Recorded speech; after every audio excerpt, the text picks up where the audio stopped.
Here we go. Good evening, folks. Kelly, Renee, and others as you begin filtering in.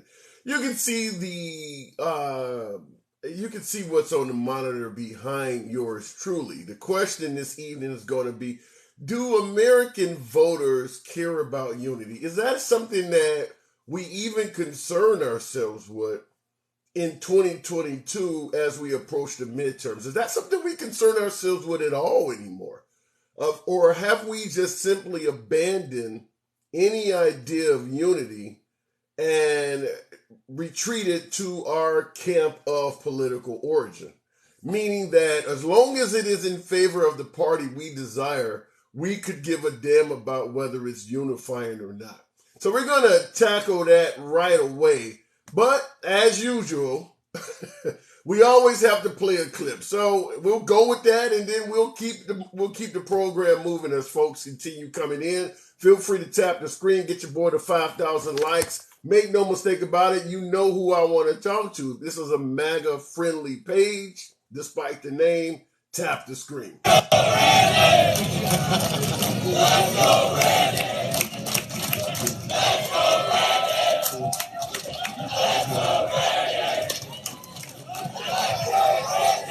That was the former president there, fist pumping as his crowd of supporters chanted, "Let's go, Brandon."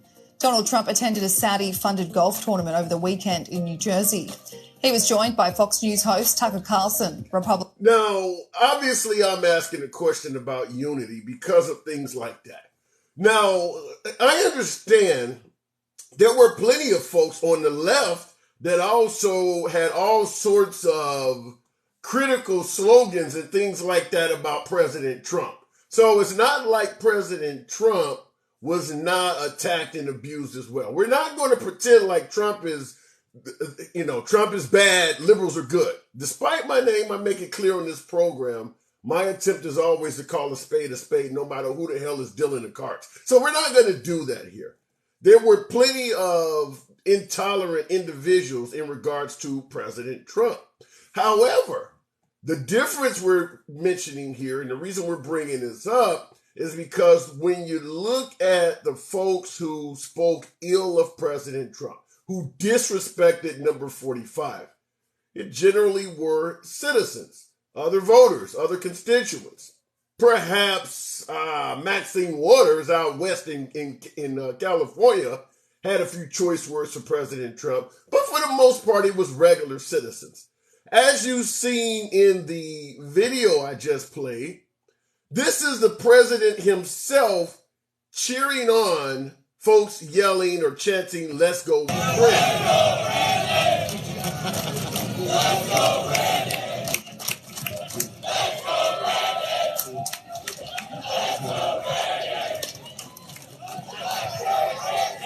That was the former president there, fist pumping as his crowd of supporters chanted, "Let's go, Brandon." Okay, I'm going to clip in regards to "Let's go, you know who." I'm getting notified from TikTok that some comments were filtered to protect community's experience. So I make it clear on the program, I do not censor, I do not ban, I do not block folks from what they have to say. It is 100% free speech here, regardless if you completely disagree with the host. Give folks time in the box and let them get their opinions across. However, unfortunately, TikTok ranks above yours truly. So for us to have a decent program, we got to please the assholes. So I'm going to try to tailor the comments and avoid LJB.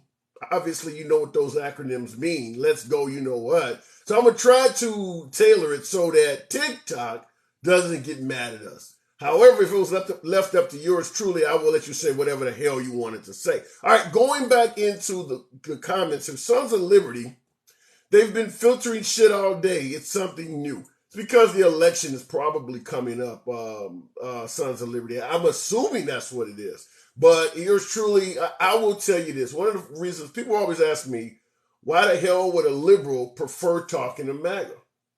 And it is my sincere belief that MAGA does not get a fair play when it comes to the media. How the hell do I know that? Because the more I talk to MAGA, the more I get censored. It's bullshit. So regardless of how folks feel about MAGA, despite the fact that I may vote differently from them.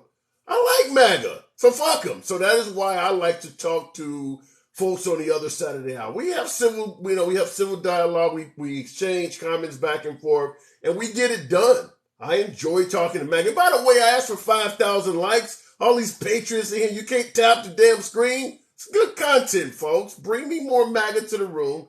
Tap the screen. Get your boy to 5,000 likes. You know how we do this. So the question we're asking tonight, plain and simple, is, has the American voter abandoned any sort of desire towards unity? Now, some would suggest it started with Obama. Okay, we can talk about that, clinging to your guns and Bibles. That came from President Biden. But then obviously we're going to bring up Trump, no denying that's going to come up in regards to the discussion. But I want to ask you folks, and I'll bring the box on right away. The question is, once again, has the American voter abandoned unity in exchange for what they want out of their politicians? We'll go straight to the box with Mark, friend of the program. Mark, good evening. Welcome back to the program. Good evening to you, friend. It's good to hear from you. Good to see you. Yeah, it's been a couple days. I was on yesterday, but I've been under the weather, so I wasn't on before yesterday since Thursday. But what's in your mind this evening? Good to have you back. It is good. Yeah, it's good to talk to you. I'm out for a walk, so if I hit some like static or something, let me know. Okay. So, has the average American voter abandoned unity? I think our country gravitates towards the middle, whatever that means. And the middle should probably move every year. Like even if it advanced, 1%, it should move a little bit, just with like new society, new technology, new values, whatever. Okay. But I think most people want to be normal. Most people want to be left alone.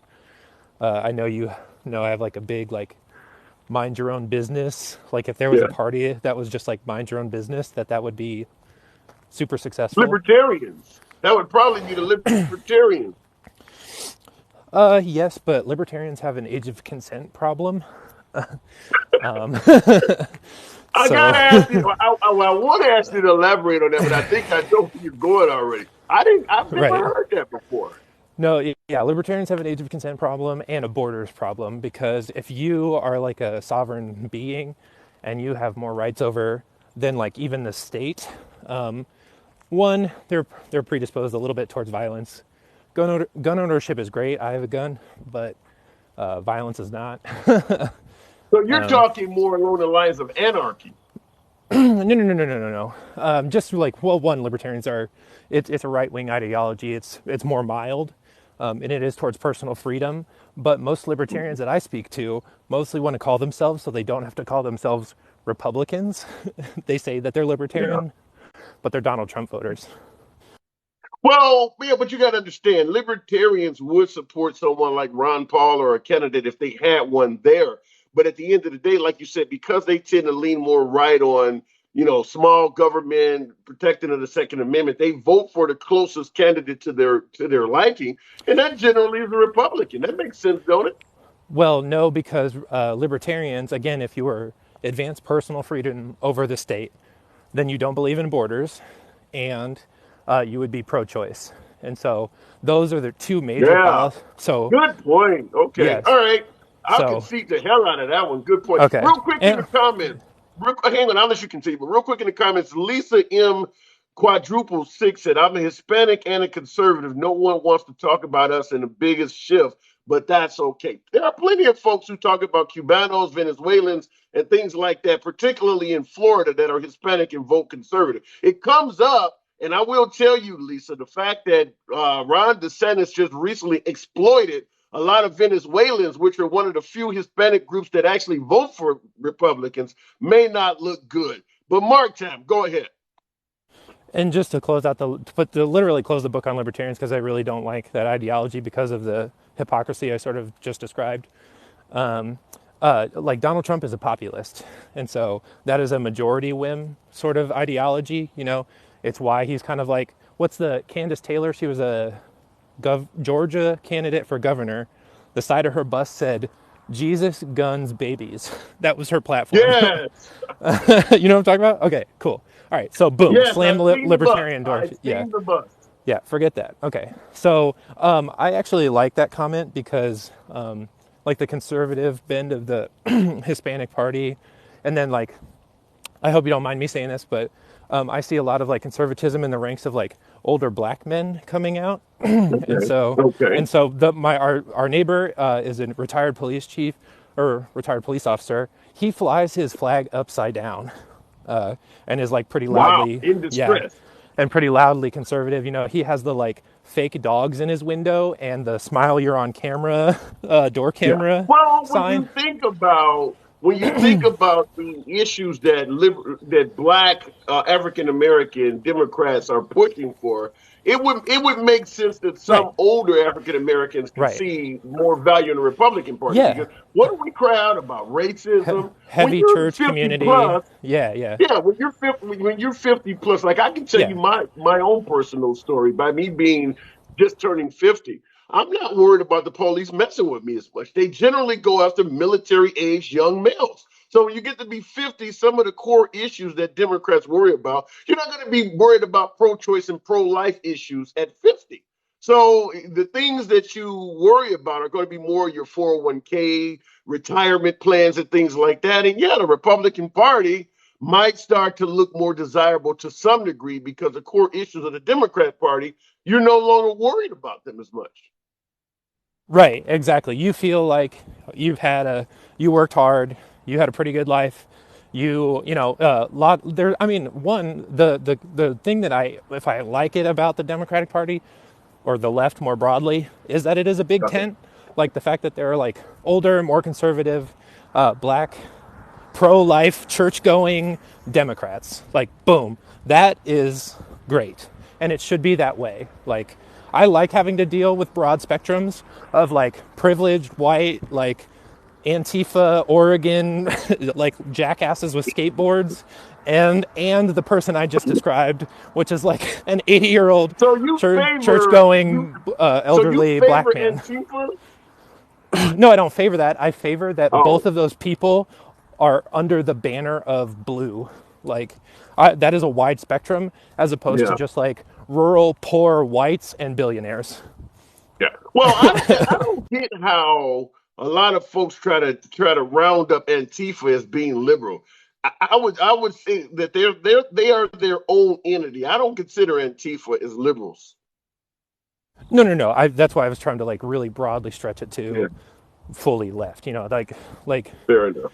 and most people, like I always say, like, I know you're trying to avoid this, but like, screw Joe Brandon. Like, most Yeah. people voted for him as like a pragmatic measure of like, we do not want this level of hate and mob boss jackassery leading our country. Yeah. That's what it Well, and, was. and that's I agree with you 100% that there is not a lot of left wing and enthusiasm for President Biden. Hence the fact that his rallies hardly have anybody at them or anything. That's all anti-Trump votes. So for anybody who wonder why, how could Biden have got that many votes? He didn't. The anti-hatred towards Trump is what got those votes. Right. And I had Yeah. a really productive conversation in Conservative Live because I, like you, really value that. Like, I know you like talking to MAGA, even though you're a liberal.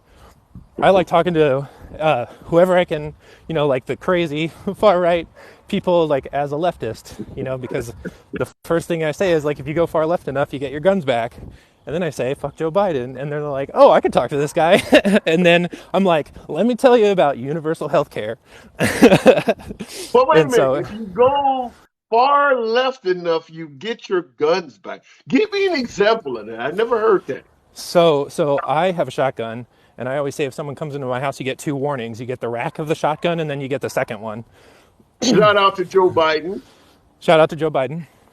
Yeah, I don't necessarily care about ARs, nor do I think most people need an AR or should have like grenade launchers, and so I don't get that like enraptured in tyranny. the or Well, silencers, they bump believe you should stocks. have. That's because of the tyranny aspect. They believe you should have the same Right, firearms as the right. government. There's a So reason, that's yeah. where The that reason comes they from. zero in on shall not be infringed, as opposed to like a well-regulated part of the Second Amendment.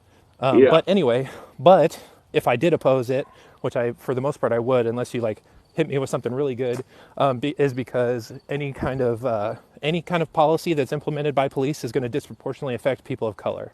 So the second there's some sort of gun bill that's introduced, guess who the cops are going to pin it on? Yeah.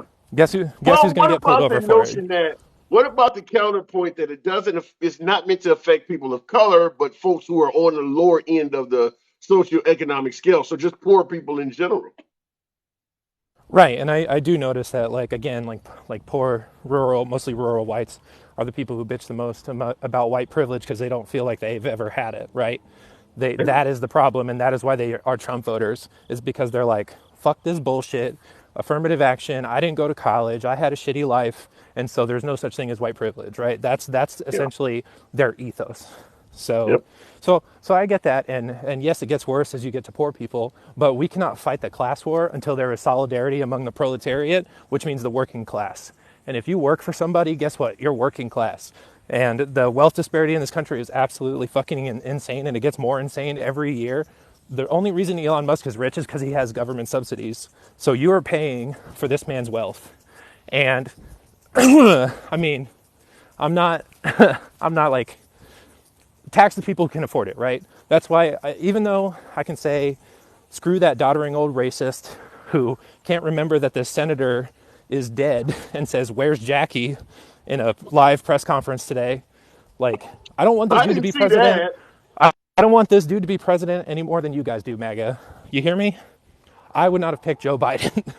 But guess what I have now? A 10-year infrastructure bill, the first gun bill in a generation, $20,000 knocked off of my loans, a chips bill, so they're starting to build chips for phones, cars, computers in Ohio. Are you fucking serious?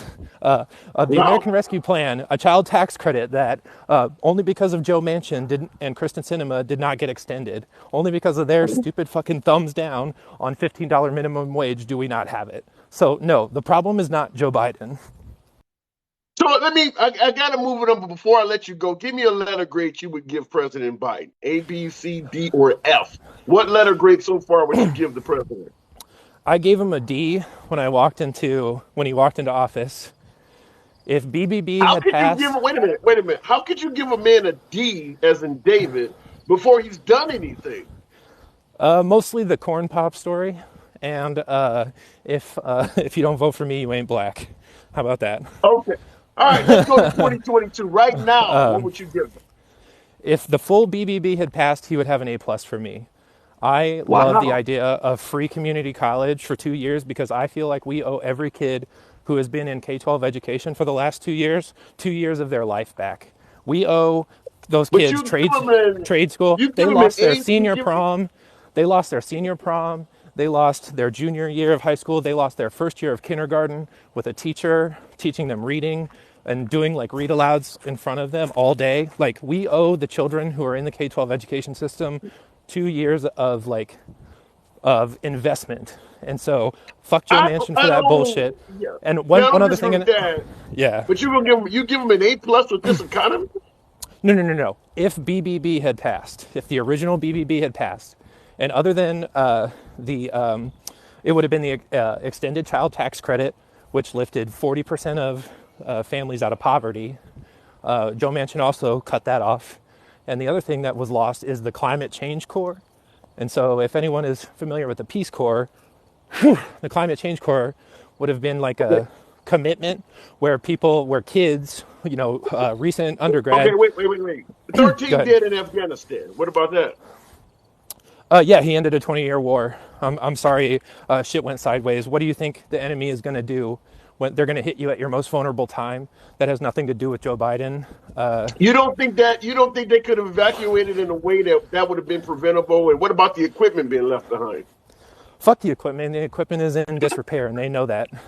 The equipment Okay. All right. All right. we leave shit behind All right, Mark everywhere. Time. I It's give you the hold on. last word. I got to move it on now. It's more expensive to airlift that shit out than it is to just leave it there. So they just rip the comms out of the helicopters and fuck the junk and so yeah, they're gone. The Taliban So I should not have gotta. swept across to Afghanistan that fast. I And got a counter. I got a counter. One counter yeah, I'll give you is that Afghanistan borders Pakistan. You could have gassed up those choppers and met Pakistani military at the border and sold them that shit. You didn't have to bring it home, but you could have got some money off of it. right. No, for sure, fine. But like, Yeah, it's okay. just at that point, like militarily, it's operationally because of the timeline and because of the funds not worth it to airlift equipment out when you have to get people out. And if Trump and Pompeo hadn't struck that deal releasing 5,000 Taliban, including the dude who was their head of state, this wouldn't have been an issue. Trump was the one who established the timeline. Biden got out 4 months later because Trump wasn't the fucking president anymore. And honestly, the 4 months is probably what was needed, but their defense didn't hold. There's only so much you can do without just like driving some F-15s and drones and bombing the shit out of a country, and we have a bad reputation for that. So All right. 13 is what it is. I'm sorry. God rest those families. I know what that's like.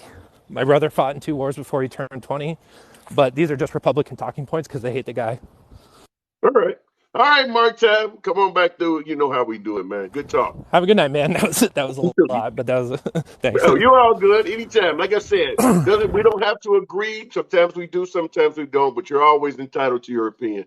Catch you on the next one. And that's what I make it, folks, when anytime someone's in the box. It's not about agreeing with the host or intentionally disagreeing with the host, meaning yours truly. I want to have the folks in here. A lot of times I'm enlightened, if not educated, by some of the points you present. So you're not going to hear me talking down the guests or trying to silence you. Doesn't matter what you say. You'll get to say it here. Let me go right back to the box. I don't want to talk too much. Southern Woodworking. Appreciate you coming. There's an old clip of Biden saying if you leave that equipment, they'll use it against us. Wow, Caleb, is that the case? Um, I don't know, what did we leave behind in Afghanistan that they could use against us if we stayed the hell away from Afghanistan? We didn't leave anything behind that they could reach America with. So, and I've said this before, the only reason why we keep having military personnel end up meeting an untimely demise is because we keep putting them in harm's way in their area. Those folks don't have a way to get to the United States. But Southern Wood, good What's evening. up, sir? Not much at all. What's on your mind? Do American voters give a damn about unity at all at this point? You said unity? Yeah. Uh, Unity, working with other Americans, like what we're doing here, where I really care about the other side and what the hell they have to say. Do the American voters even give a shit about the party that they're not voting for anymore? I would freaking hope so. I do. Okay. I value other people's opinions. Sounded like your last guest was pretty one-sided. That's just a bad mindset to have. You got to have an open Give me mind. some examples of what he said that you find to be a bad mindset. Well, first of all, pulling out of Afghanistan, he thought that was okay. That was okay to do. He didn't say it was okay. He was indicating that it's good on Biden for bringing folks home, but you could expect some casualties to some degree. I'm not putting words in his mouth, but that's the way I interpret it. But go ahead. Oh, okay. Well, I took it as, if it's going to take 13 lives lost to get some folks home, then so be it. That's how I took it. But Well, I mean, you could be right. everybody in the world knows. Everybody knows that was the wrong move to pull out like Joe Biden did. And Sure. Well, you could be right because any mission, and make no mistake about it, bringing the American troops home was a mission. Any mission has a potential for casualties. So when you say that he made it look like, well, if we got to lose 13 people to get the Americans home, that could be a possibility that they could have felt when it's time to evacuate the American troops. You're going to have a hell of a lot of Afghanis wanting to seek asylum and come to America as well. and it could be chaos upon evacuation. And they could have the folks who planned the mission, because even though Biden is getting all of the flack for that botched evacuation, he's not the one that planned that. For sleepy Joe Biden can't put together two sentences, doesn't know where he's at. Obviously, he didn't plan that mission, but he's the one that's going to get, because he's in office. But I'm suggesting that it is a possibility, as what you stated, that they could have viewed that mission as we may encounter some casualties.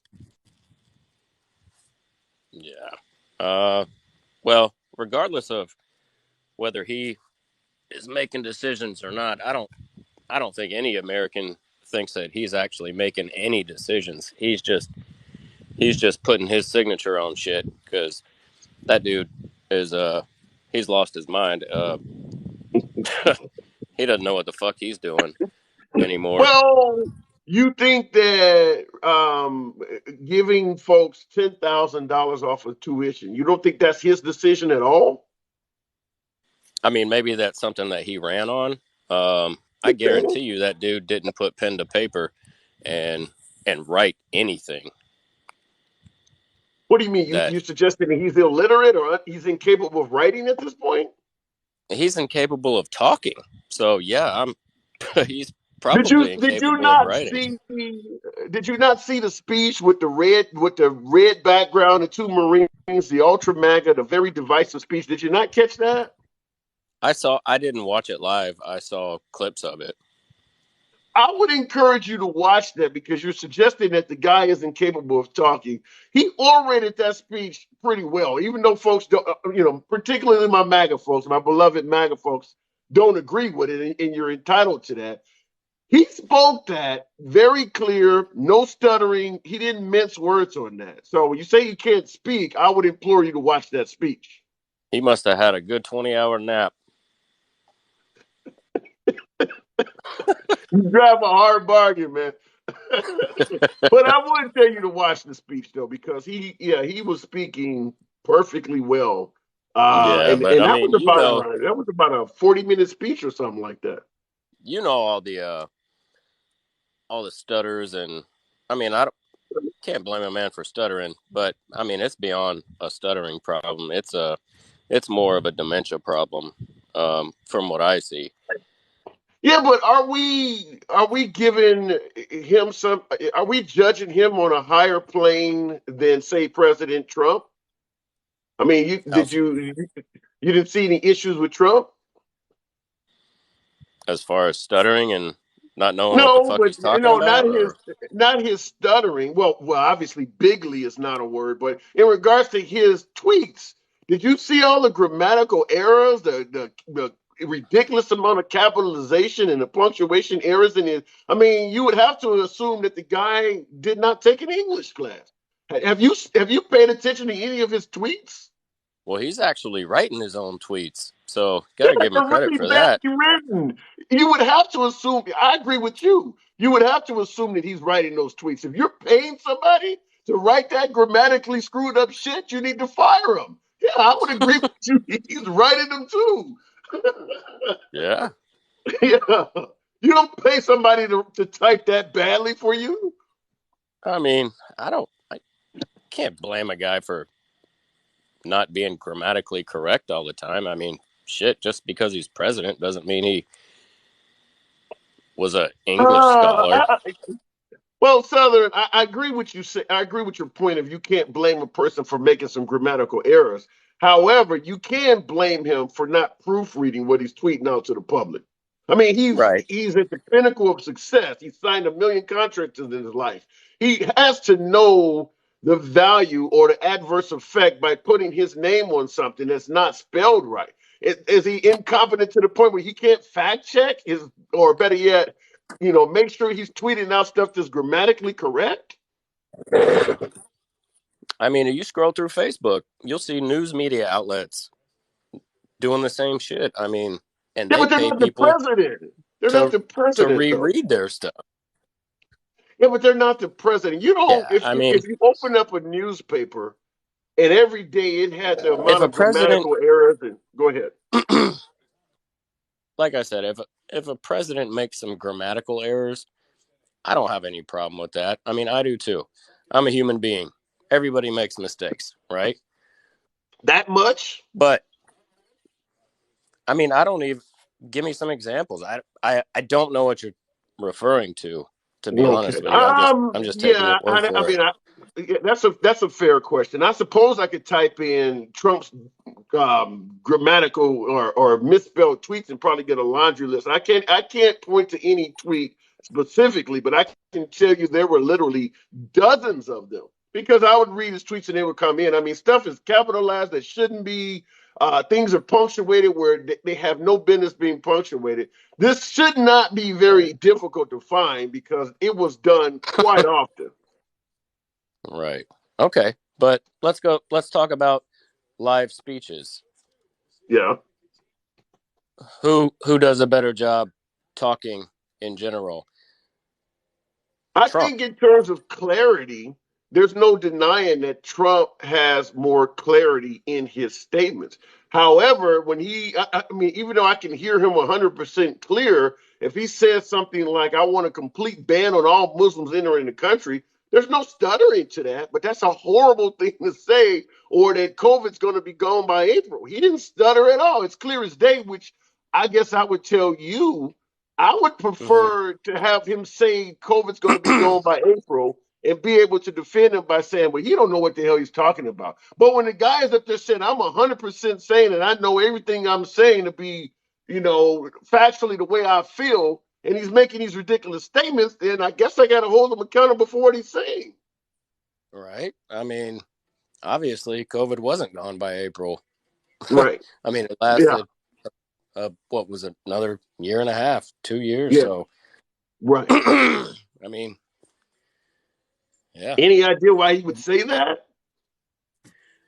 No, I mean, maybe somebody told him, hey, this is going to be a short-term problem and we're going to wipe it out. That's all Well, I when mean, you when you take in that's, consideration he was getting most of his information apparently from Dr. Fauci, and he didn't trust Dr. Fauci, you'd have to wonder who would have told him that. yeah, I don't know. But I'll tell you this, though. At least when he's done talking, he'll stand there and answer some questions instead of just turning his back and walking away like a robot. Yeah, that is true. I mean, he's a hostile interviewer, but he did answer plenty of questions in front of what they call it chopper talk when he would be in front of the helicopter. However, he didn't deal with a lot of press conferences. He did avoid CNN and certain media outlets as well. So I agree that he would answer questions on the spot, but like the correspondence dinner, he avoided areas where I guess he felt there would be a trap where they could ask him questions in a controlled environment. He avoided that shit like the plague. He would be on. I mean, if you look at how many times. I might have to disagree with you on that one, brother. Okay, give me what you got. Yeah, and I'll tell you why. Sure. Joe Biden literally has a list of reporters to call on when he does answer questions, and he reads that list. And he doesn't take. I mean, I think he's done it one time. He's called on somebody that he wasn't supposed to, and literally said, "Sorry, I'm not supposed to do that." Not. You know how many times he Yeah, says, I "I'm saw not that. I've supposed seen to. that. I'm I've not seen it. supposed to do that." Yeah, He I've says, seen that. I'm not supposed to do that because he's got handlers that tell Yeah, him exactly what to do. I, Trump I does not. He doesn't have I a agree list. with you 100% that Biden has handlers and Trump does not. And I will also submit to you, based on Trump's economy, his job numbers, and the economics of the country while Trump was in office, Trump would be serving a second term if he had handlers. So not having handlers, while you're pointing that out on Biden's side, that's showing that his competency level may not be as strong as it should be. In Trump's case, not having handlers was a major negative. If he had handlers, he would still be in office. It's a good possibility, but Yeah. I like. I mean, just my personal opinion. I like how he doesn't need people to tell him what to do. He does his own thing. He shoots from the hip. He, I mean, that's I the think kind of you're describing. I think you're partially describing why he is now in Mar-a-Lago as opposed to the White House. Speaks from the hip. I mean, imagine being on a job interview and you don't really mince words. You shoot from the hip and things like that. You think you're going to get the job? Just say whatever the hell you want. I mean, well, I mean, go ahead. if you got a boss like me, maybe. But if you got a And that's boss like, a go ahead. no, and that's what I was going to say is that I think that when it comes to Trump, I think he failed to realize as a politician, you work for the people. It's not the other way around. If the people that give you your that is giving you the office, giving you your job, or if the people who are your employers are telling you the mean tweets are bad, and you respond with "fuck your feelings," you're going to lose your job. And I don't think he realized that. You work for us. It ain't the other way around. Right. Yeah. I Yeah, mean, yeah, yeah.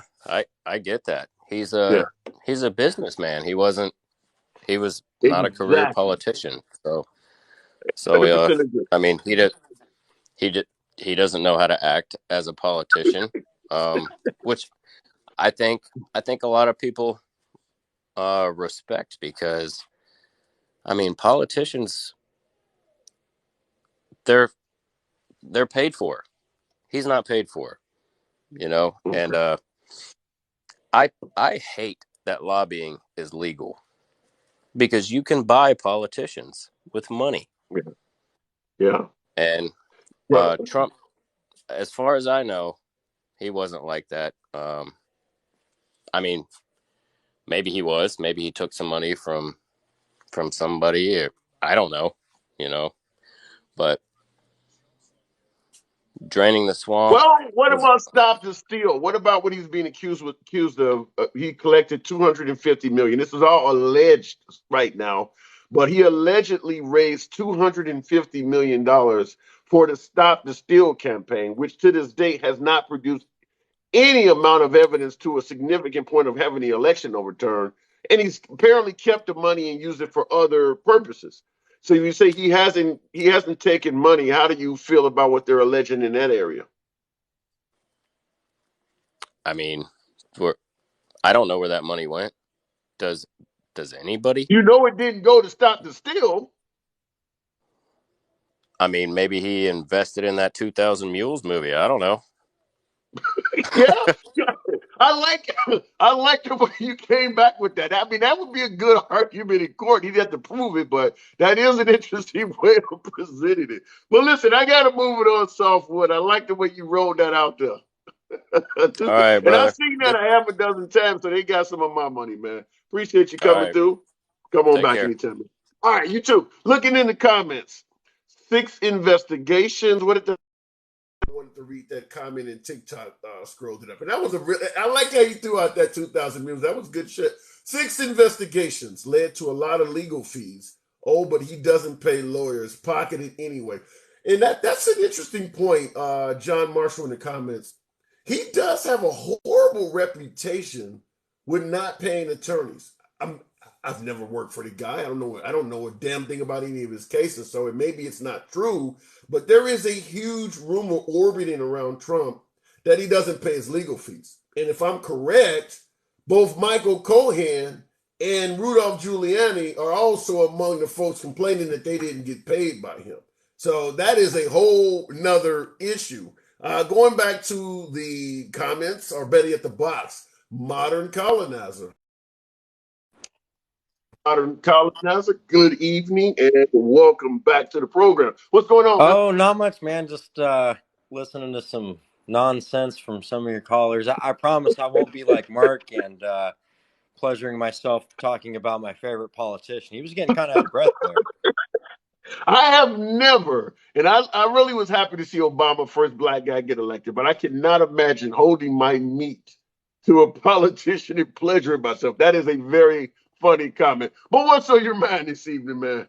Well, two things. First of all, at least I'm rooting for a president that things were going well when he was in office. Things are pretty damn jacked up right now. People are like, oh, you just swear allegiance to Trump. Hey, things are going well. People swear allegiance to Biden. Not a single thing's going well. And the That's other not day true. when I brought That's up, not true. Wait a minute. That's not true. You tell me right now to President Biden there is absolutely nothing going on well at all to thank him for. You don't think his handling of COVID was good by any means? It's just horrible. You don't see any good in Biden at all. I don't see any good in Biden. And when it comes to COVID, regardless of who was in office, COVID was coming. And regardless of who was going to be in office right now, COVID was leaving. Okay, well, if it leaves and you're in office when it leaves, you get credit for how it was handled when it left. I mean, just like folks can say that, Trump inherited Obama's economy and it was already good. Well, if he managed a good economy, then Trump's going to get credit for that. Biden gets credit for that. The tuition discounts, obviously, you don't agree with them, but there's a whole lot of people that $10,000 meant a lot to them. Some people did not even owe $10,000 remaining on their Yeah, loan. and So that it, I would love to talk about that $10,000 in a second here, but the main thing that people compliment Biden on is they go, "Oh, he passed the infrastructure bill," and I'm over here like, you can't name one piece of road or one piece of pipe that's been laid down because of that infrastructure bill. I did a little research. They just fleeced the country for $3 trillion, and according to CNN, okay, 19.5 million is going to a snow melting system in New Hampshire. 25 million to a pedestrian bridge in Phoenix. You don't walk in Phoenix, bro. I live here. You drive everywhere. It's hot I in get freaking you. I December. get you. Okay, Okay. I get you. $12 million to port at Tampa Bay, $62 million to Boston Logan. $3 trillion they just fleeced the country for, and that's all that CNN can tell me that they're doing with that money. Okay, what about it? Let me just say that I interrupt you. Lewis in the comments said, I see a real big difference here in Pennsylvania. So, what about the idea that some people in those areas have seen? You haven't seen anything, but there are people out there that would probably say otherwise. What about those people? Well, Like what you said? people tell me don't believe what I see with my own eyes because I haven't seen people dropping like flies from COVID. Doesn't mean it's not happening. So you have to go online and get the data. This is from CNN. This is from a President Biden supporting news agency, and that's all they can give me. Okay. Well, I will tell you this. When Trump was in office, he bragged about how great the tax cuts was. I can tell you personally, I didn't see any benefit to my income at all from his tax cuts. So there are things that they do that does not benefit everybody. Nothing about Fair his enough. tax cuts made my income better. Nothing. Fair enough. And so onto that $10,000, we were talking a couple weeks ago, and you said, "What's my feeling on that?" And I said, "Well, I can't get mad at them for sending $60 billion to Ukraine, and then using the argument, take care of our people back home, and then be mad if they're giving $10,000 to people back home." Right? I don't know if you Okay. remember me. Yes, I do remember that. Yeah. I want to elaborate on that point. I can still be upset about the $60 billion sent to you. I just can't use that argument anymore. And the more I think about Okay. this, because I got class starting in a little bit, I'm using my GI Bill. Okay, Okay. I had to go and serve the country to get college. Okay, so Okay. people want to call Trump a draft dodger. Let's look at Joe Biden's military service. Oh, it doesn't exist because he got 5 deferments himself. Okay, and every person who took that $10,000, you're a draft dodger. You are you. How did I get my college money? By serving in the military, and you're gonna just take that $10,000 and pass on serving your country, pass on doing anything productive for that money. I don't know if I would say. I mean, I got a degree, and that $10,000, or in my case, is going to be 20 because I got a Pell Grant. It's going to help me, but I don't. I mean, I don't think I'm worthy of all of the shit you just said. I guess that's the best way I could put it. Well, I mean, obviously not draft dodger because it haven't had a draft since what 1969, 70, right? Right. Right. I get that point. But what I'm trying to say is uh military recruitment is down as a mother. I got called by a Naval Reserve recruiter the other day, and I was like, bro, I'm a grandpa as far as military age is concerned. You got to go talk to them young kids and convince them to do that shit. I ain't Right. doing it. If they're calling me, Well, Well, when you say military recruitment is down, you think it might have anything to do with the fact that the Republican president got us in a 20-year useless war?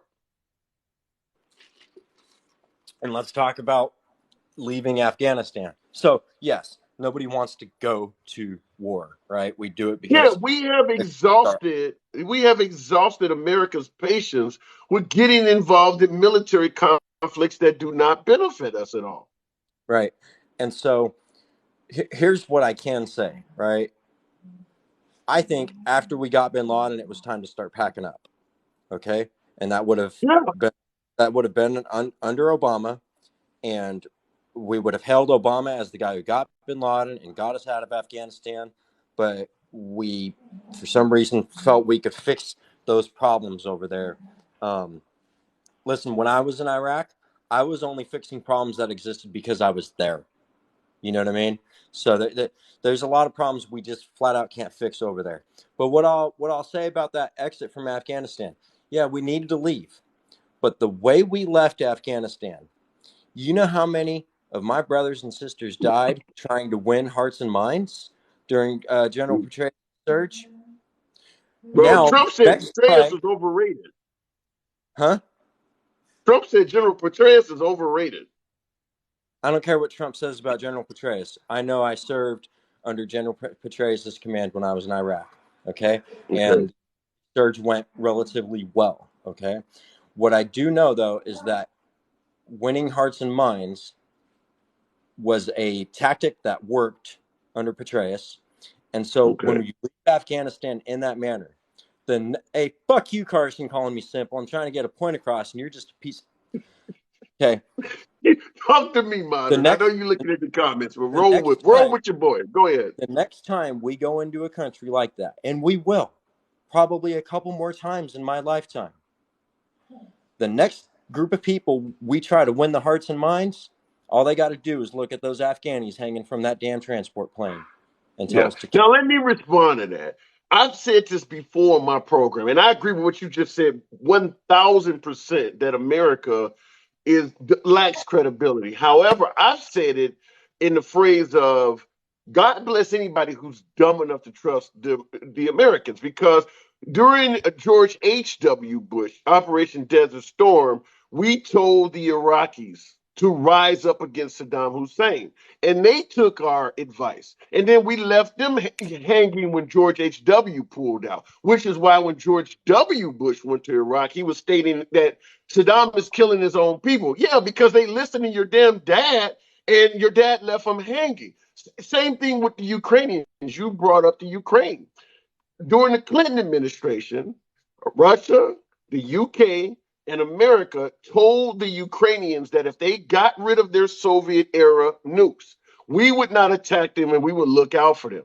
They took our advice, got rid of their nuclear weapons, kind of like get rid, if in a Second Amendment question or argument that if you get rid of your guns, the government will go crazy and you'll face tyranny. Well, the Ukrainians took our advice and now they're facing tyranny on the world stage with Russia. What's the first thing the Americans say that told them to get rid of their guns? Well, shit, why are we sending you money? We shouldn't have to send you any damn thing, knowing that we got them into that. So I agree with your comment about the Afghanis not having a reason to trust us. But my point is, God bless anybody who's dumb enough to trust the Americans at this point. The whole phrase Indian giver was created because we was doing the same shit to the Native Americans. We have a history, an extensive history of telling people shit, and then when it really comes down to it, not honoring our agreement. But I agree with you from the Afghani point, but yeah, it goes way deeper than that. Yeah, that's politics on a whole new level that I don't think any single person is qualified to speak on. Nuclear weapons right after the Soviet Union just collapsed, whether or not Ukraine should keep them or shouldn't, or should have joined NATO right after, that is some stuff way above our head. And anybody who's going to use that as I understand the situation, and I'm not saying you did, but I'm saying I completely understand the situation, here's what should have happened, is talking out of their ass, because the way the world was at that point was just it was crazy Yeah, because but it hasn't stopped. It hasn't. Even with the Vietnamese, we made bullshit promises we knew we weren't going to keep. I'm just simply saying, the Americans being an American my damn self, but I'm saying it in third person. The Americans are not trustworthy when they make promises on the world stage. Do not trust the Americans is the way I would talk if I was a world leader of another country. Dick Cheney used to say, trust but verify. Don't trust the Americans. They will leave you hanging if it behooves them even a little bit. They will leave you out to die. I don't disagree on that one. What I can say though is I know we're going to be in another conflict, and it is going to be hard to build relationships based on the way we left Afghanistan. And did you need me to play the sound clip of Biden saying? Because I got it loaded. Let me hear it. Go ahead and play. I got to move it on, but let me hear that before we go. Go ahead. Okay. I have to go back inside real quick. Let's play this. It's a little muffled. Here we go. Somebody said you need to move to Russia. Physically out. Now, if you leave all the equipment behind, you might be able to do it in 7 months. And you leave those billions of dollars of weapons behind, I promise they're going to use against your grandchild and mine someday. Were you able to hear that? It wasn't. Send me that clip. No, the audio was not very clear. Send me that clip. Is that a video or just audio? No, that's a video of him, and it looks a little bit older. It looks probably, at least 10 years old because he looks a little bit different than he is now. And Okay. yeah, I'll forward it to you. What he says. All right, send it to me. Yeah, I'll take a look at it. Like a year to get out. You might be able to do it in 7 months if you leave all the equipment behind. But I promise. And then he bent down and looked at a little old lady and he said, "But I promise you that equipment will be used against my grandchildren and your grandchildren." Yeah. That's John McCain also said the only way you could secure the Middle East is to leave troops there for the next 100 years. So he could have been prophesizing something that went bad under his own watch. But send me the clip. I got to move it on. Yeah, I'll send it to you, man. Nate, thanks for having me on. Have a good night. You know how we do. Appreciate it. Okay. What is this? Did get 1990. Dude got 1990. Get it iPhone. I don't know what speaker system he has. I'm not gonna. Modern Colonizer is a friend of the program. He leans right. I lean left. That's fine. I let the man speak, and I consider him a friend of the program. So, looking in the comments, not if it's demilitarized. I don't know. My only point, like I mentioned while speaking of that last caller, and I'll go right back to the box, is that America has been incredibly untrustworthy. Our credibility on the world stage should be shot.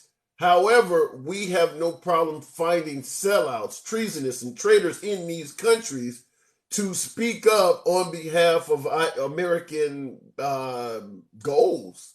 So, like, for instance, Hamid Karzai in Afghanistan. We found that guy because he agreed with what the Americans wanted, made sure he became the leader of Afghanistan, and then he started saying, well, Afghanistan's working with the American people. Meanwhile, the people in his country did not agree with Hamid Karzai at all. They didn't even want the guy to be the leader of their country. And when America pulled out, Hamid Karzai had to flee Afghanistan because they were going to kill him. He was essentially a traitor. He was essentially treasonous to his own people. But when we have an agenda, even if it goes against what most of the folks in that country wants, we find someone in that country that we can either pay off, buy out, offer citizenship or something to, and promote that person to the leader of that nation. Then we can say, see, the prime minister wants what we want. So this country agrees with us. No, they don't.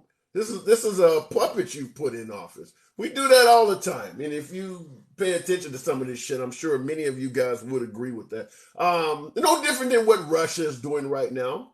They're finding Russian sympathizers in the Ukraine and putting them on television and saying, see, they want to become part of Russia. No, they don't. No, they fucking don't. You're finding traitors and putting them on TV. Let me go back to the... don't know who I just brought on, but good evening there. Question. Does that say question of reality? Question reality. Hey, what's going on? Good evening. None at all, but with your name, you sound like the perfect guest with that name for what I just said. Question reality, meaning question what you're being told in regards to what we're doing in these other nations. But the question we're asking tonight, and welcome to the program, do Mhm. American voters at this point even care about unity? Do American voters care about unity? Yeah. I'll say they don't. Um, Elaborate. um, just American voters contribute to the division because I will hear people will say, "Oh, we're so divided and everything," and then and the next and the next thing they'll say, "Oh, look at this liberal tears," like let's make liberal cries and fly, Yeah. Yeah. like 20 flags in their vehicle for what purpose? That you have to, you know, like live your whole identity uh as being a Trump supporter, like hat, you know, uh But did Trump you see merch. any of that? Did you see any of that same push against unity, say under Obama or under Biden? I say at first Biden wanted unity. Uh, What about uh, when Trump was president? Did you see any liberals going no, against? You didn't see any of it. no. What? Under Trump, liberal did not want unity. They Okay. they did not care. They were going for Trump's neck. They Okay. wanted to get Trump out at all costs. And it started with the investigation. I can't remember on top of my head, but it was during 2017 investigation on Trump, on the whole Russia tampering with our election or being Let me involved. hold on. Let me interrupt you for That was one a second. huge I see. case. Hang on. Hold on. Let me interrupt you. At least in the comments, you said "rest in peace, Coolio." Are you saying that the rapper Coolio has passed away? Let me know in the comments. Did that happen? Wow. All right. Go ahead.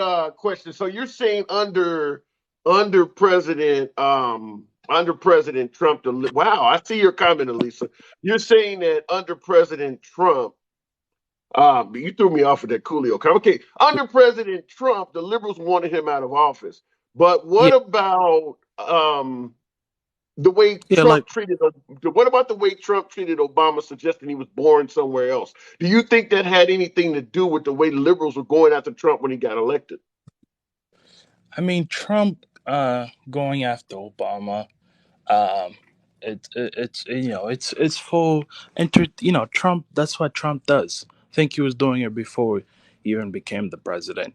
Uh, because that's Trump goal was to, to get all the media talking about him, to talk about Obama 24/7, and that's like what I realize is Yeah, but controversial things let's get used. let's go with what you're saying, that Trump was a character and wanted to get attention. You would realize that there's going to be Oh, consequences for doing Hillary. that, though, right? Oh, Hillary, yeah, yeah. When Trump, before he became president, he was talking about Obama, then Hillary. But guess what? After Trump became president, I'm pretty sure he stopped talking about, oh, lock up Hillary.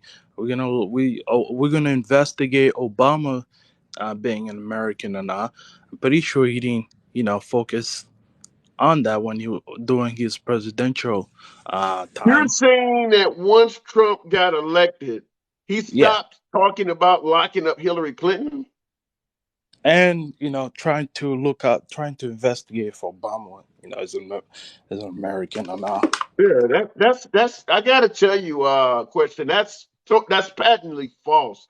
Uh, he was talking about. In fact, he's still talking about Hillary Clinton needs to be locked up. He continued the lock her up chants continued at virtually every Trump rally throughout his presidency. He never stopped talking about locking Hillary Clinton up. Now he did ease up on Obama, but even with Obama, he was suggesting that Obama was bugging his office and things like. He continued talking about those folks. Ah, And with the Hillary Clinton deal, he talks about Hillary Clinton so much that I often use it as a rebuttal for folks who say that we have Trump derangement syndrome, because he talks about Clinton damn near as much as we talk about Trump.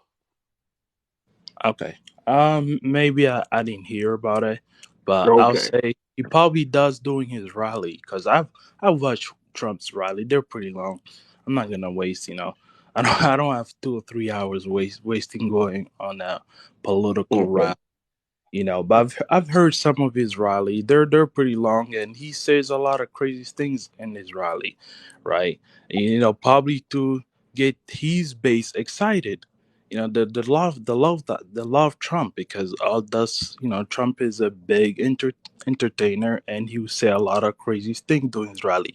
One example, he said he can shoot someone and still not lose vote. Like that is a weird thing to say as a if you're running for president. Or a lot of things that he says about he on his rally, even recommending the vaccine and getting booed, and uh, obviously Obama at his rally. But I feel like Okay. personally that's what Trump says to get his rally. You know So what they say that does. what did you think of Trump in terms of his performance as president? What did you think of it? I mean, he was alright. I What mean, about Biden? I wouldn't vote for him the second time. I did vote for him the first time, but not the second time. Biden. I mean, so far it's okay. So far it's okay, but I So you have to think Trump see was at okay, the and you think Biden was okay. So what? I mean, do no, you? but I say What's your Trump. political pronoun? What do you Right, identify as? What is your political pronoun? I mean, you lean left or you lean right? right. Now I'll say with Biden, like to be fair, we have I'll have to wait until the end of his presidency to get a full picture of what he has accomplished or not. Because Okay. he Let's still see. got time. And Uh, now you're down what Central or South America? Where what country you're in? uh, in the United States, in the You're states. in Uh, America. yeah. No, I'm just saying because your politics doesn't sound like any American I've ever talked to. You don't find people who say Trump did well and Biden. I've never heard No, that no. I before. said Trump did okay. I didn't say he did well. I said Okay, he did okay. and you don't have a problem with Biden right now so far Yeah, then. like one example, Trump had a infrastructure bill that wasn't passed, right? And now the infrastructure bill was passed under Biden, right? And then Biden gets the credit. But Okay. people don't realize Trump had an infrastructure bill. Republicans also had a some form of police reform bill, right? And that Democrats were against, right? And it sometimes it goes both way, you know. Uh, Okay. and in terms of division, I've seen. I'll say I've seen the left now doing the same thing the right does. Division. Like we'll blame the media, we'll blame the politicians, and Yeah. the people individual are also causing the division, and then they're just blaming on the politicians, the media is doing the division. Then they're just hypocrites. They're not seeing their own actions, you know. Yeah. Okay. All But right. also, Your politics is I different than what I've heard. I'll give you the last also word, but wanted I got to to move it on. I also Go. wanted to talk about the leaving military weapons in several other countries. We left military weapons in Vietnam, um, also Afghanistan. Uh, there was another one, Syria. Yeah, we also left military weapons in Syria. Actually, I looked up earlier. It said we left about um, s- uh, Was that a good 700. thing? So in other words, you're saying there's nothing wrong with leaving military equipment behind? Is that a good No, thing? no. I don't think it's a good thing, but I'm saying like Okay. this is not the first Afghanistan. Okay, yeah, First. that's Left. like that's like being charged with murder and saying this is not the first time somebody's been murdered. It's still wrong. Pointing out Yeah. other countries that we did it in doesn't excuse what happened under the Biden administration. But I got to move it My on, question. man. My, Last my word, go. Okay. My last question will be: do you really think the military will leave?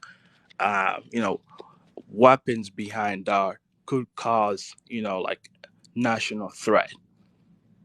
That would be my because we have, we left military weapons on, other war like the Vietnam, Syria when we pulled out, right? My Yeah. question would be, do you think United States will purposely live, No, no, I weapons don't. No, those I do not. countries that would Yeah, no, I do not. cause All right, man. national, No, I no. you know, The answer to that is no, I do not. But I appreciate you coming through. I got to move it on. I All right, looking in the box. And by the way, before in regards to his question, I don't think the U.S. would leave behind weapons that would put the U.S. in danger. However, it could put our allies in danger. I mean, we still have folks we are allied with that are close enough to the Afghanis that they could use those weapons on. I don't know how talented the Afghanis are in terms of getting that equipment up and making it operational. For instance, we left Black Hawks over there. There's a huge amount of maintenance required to keep a Black Hawk in the air. You need blades. You're going to need computer equipment. You need certain types of fuel and all of that. Are we assuming that the Afghanis can keep those choppers running? So that's where the issue is that a lot of our high-tech weaponry, such as what is it, the C-130 or better yet what is the aircraft that circles around with the huge cannons that stick out the side, providing air support. They don't have the shit to keep that stuff afloat. They might be able to fly it once or twice, but when it's time to restock, they don't have any of that. They don't have no different than the Iranians, where we sold them F-14s in the late 70s. F-14 aircraft, like you see in Top Gun, with the delta wing sweep back design where the wings can move back and forth. We actually, when we were still trading with them, we sold them F-14s. Now that we are no longer trading partners with them, a lot of those aircraft are crashing and being mismanaged because there are maintenance and parts you need to keep buying to keep that stuff in the air. And they're using patchwork to keep those aircraft flying. And the Iranians have a far more better stance economically than the Afghanis. So the Iranians may be able to do some patchwork and keep shit afloat. They can buy stuff from other places around the world. The Afghanis don't have money like that. So even though Biden looks incompetent leaving that stuff behind on his watch, I don't really believe the Afghanis are going to be able to do a lot with it because they don't have access to any of the maintenance and parts that are needed. Let's go straight back to Out of the Matrix. In every war in the East, is economic issues, they render them inoperative. And that's what Biden said, by the way, that the equipment was rendered inoperative. Out of the Matrix, good evening. What's going on, brother? How you doing? I'm doing all right, man. I'm trying to find out, do we even give a shit about unity in this country anymore? No, not at all, man. I don't think we'll ever have true unity in this country again. I think that the last time we saw true unity was in the wake of 9/11. We saw a very short span of unity when Obama administration took out bin Laden because it was kind of like a means to an end. But I mean, like long-standing unity like we had after 9/11, we'll never see that again in this country because there's things that are changing in our society that one side will never be okay with. And as a result of that, give me some examples of things that are changing and that one side will never be okay with.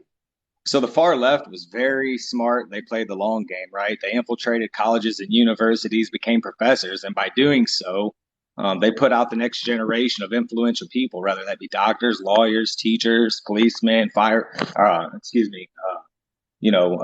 politicians, judges. And along with coming from that educational background with no real world experience, they came into our society with as ideologues. And as a result, they're producing these policies that are creating weak human beings, weak human specimens. That's like if you look at schools right now, right? The one caller, I don't remember what his name was. I think he was like modern colonizer or something like that. Yeah. But he had mentioned the low recruitment levels in the military. Well, that's because patriotism is no longer something, this younger generation cares about. You know, that you know, they inherited a Why well-oiled why do you machine. think why do you believe the tenet of patriotism, why do you believe that's getting weaker in America? Uh, genuinely from my heart, I genuinely believe it's because radical leftists infiltrated colleges and universities. And look at these public schools. Teachers aren't paid shit. So they're not getting high quality candidates to come in. They're coming in and teaching ideology as opposed to arithmetic, science, social studies, things that are really going to help these kids further their education. That's why America has declined in the last 30 to 40 years so far low. If you look at on a global scale on an education level, that we don't even have our head above water when it comes to education in this country. And that's because we have low quality teachers. It's not the same way as it was when you and me were kids. The teacher that fucking sat in the classroom, you didn't know if she had a husband, kids, she had a ruler in her hand, she'd smack you on your hands if you were playing around in the classroom. You focused on what you were there to focus on.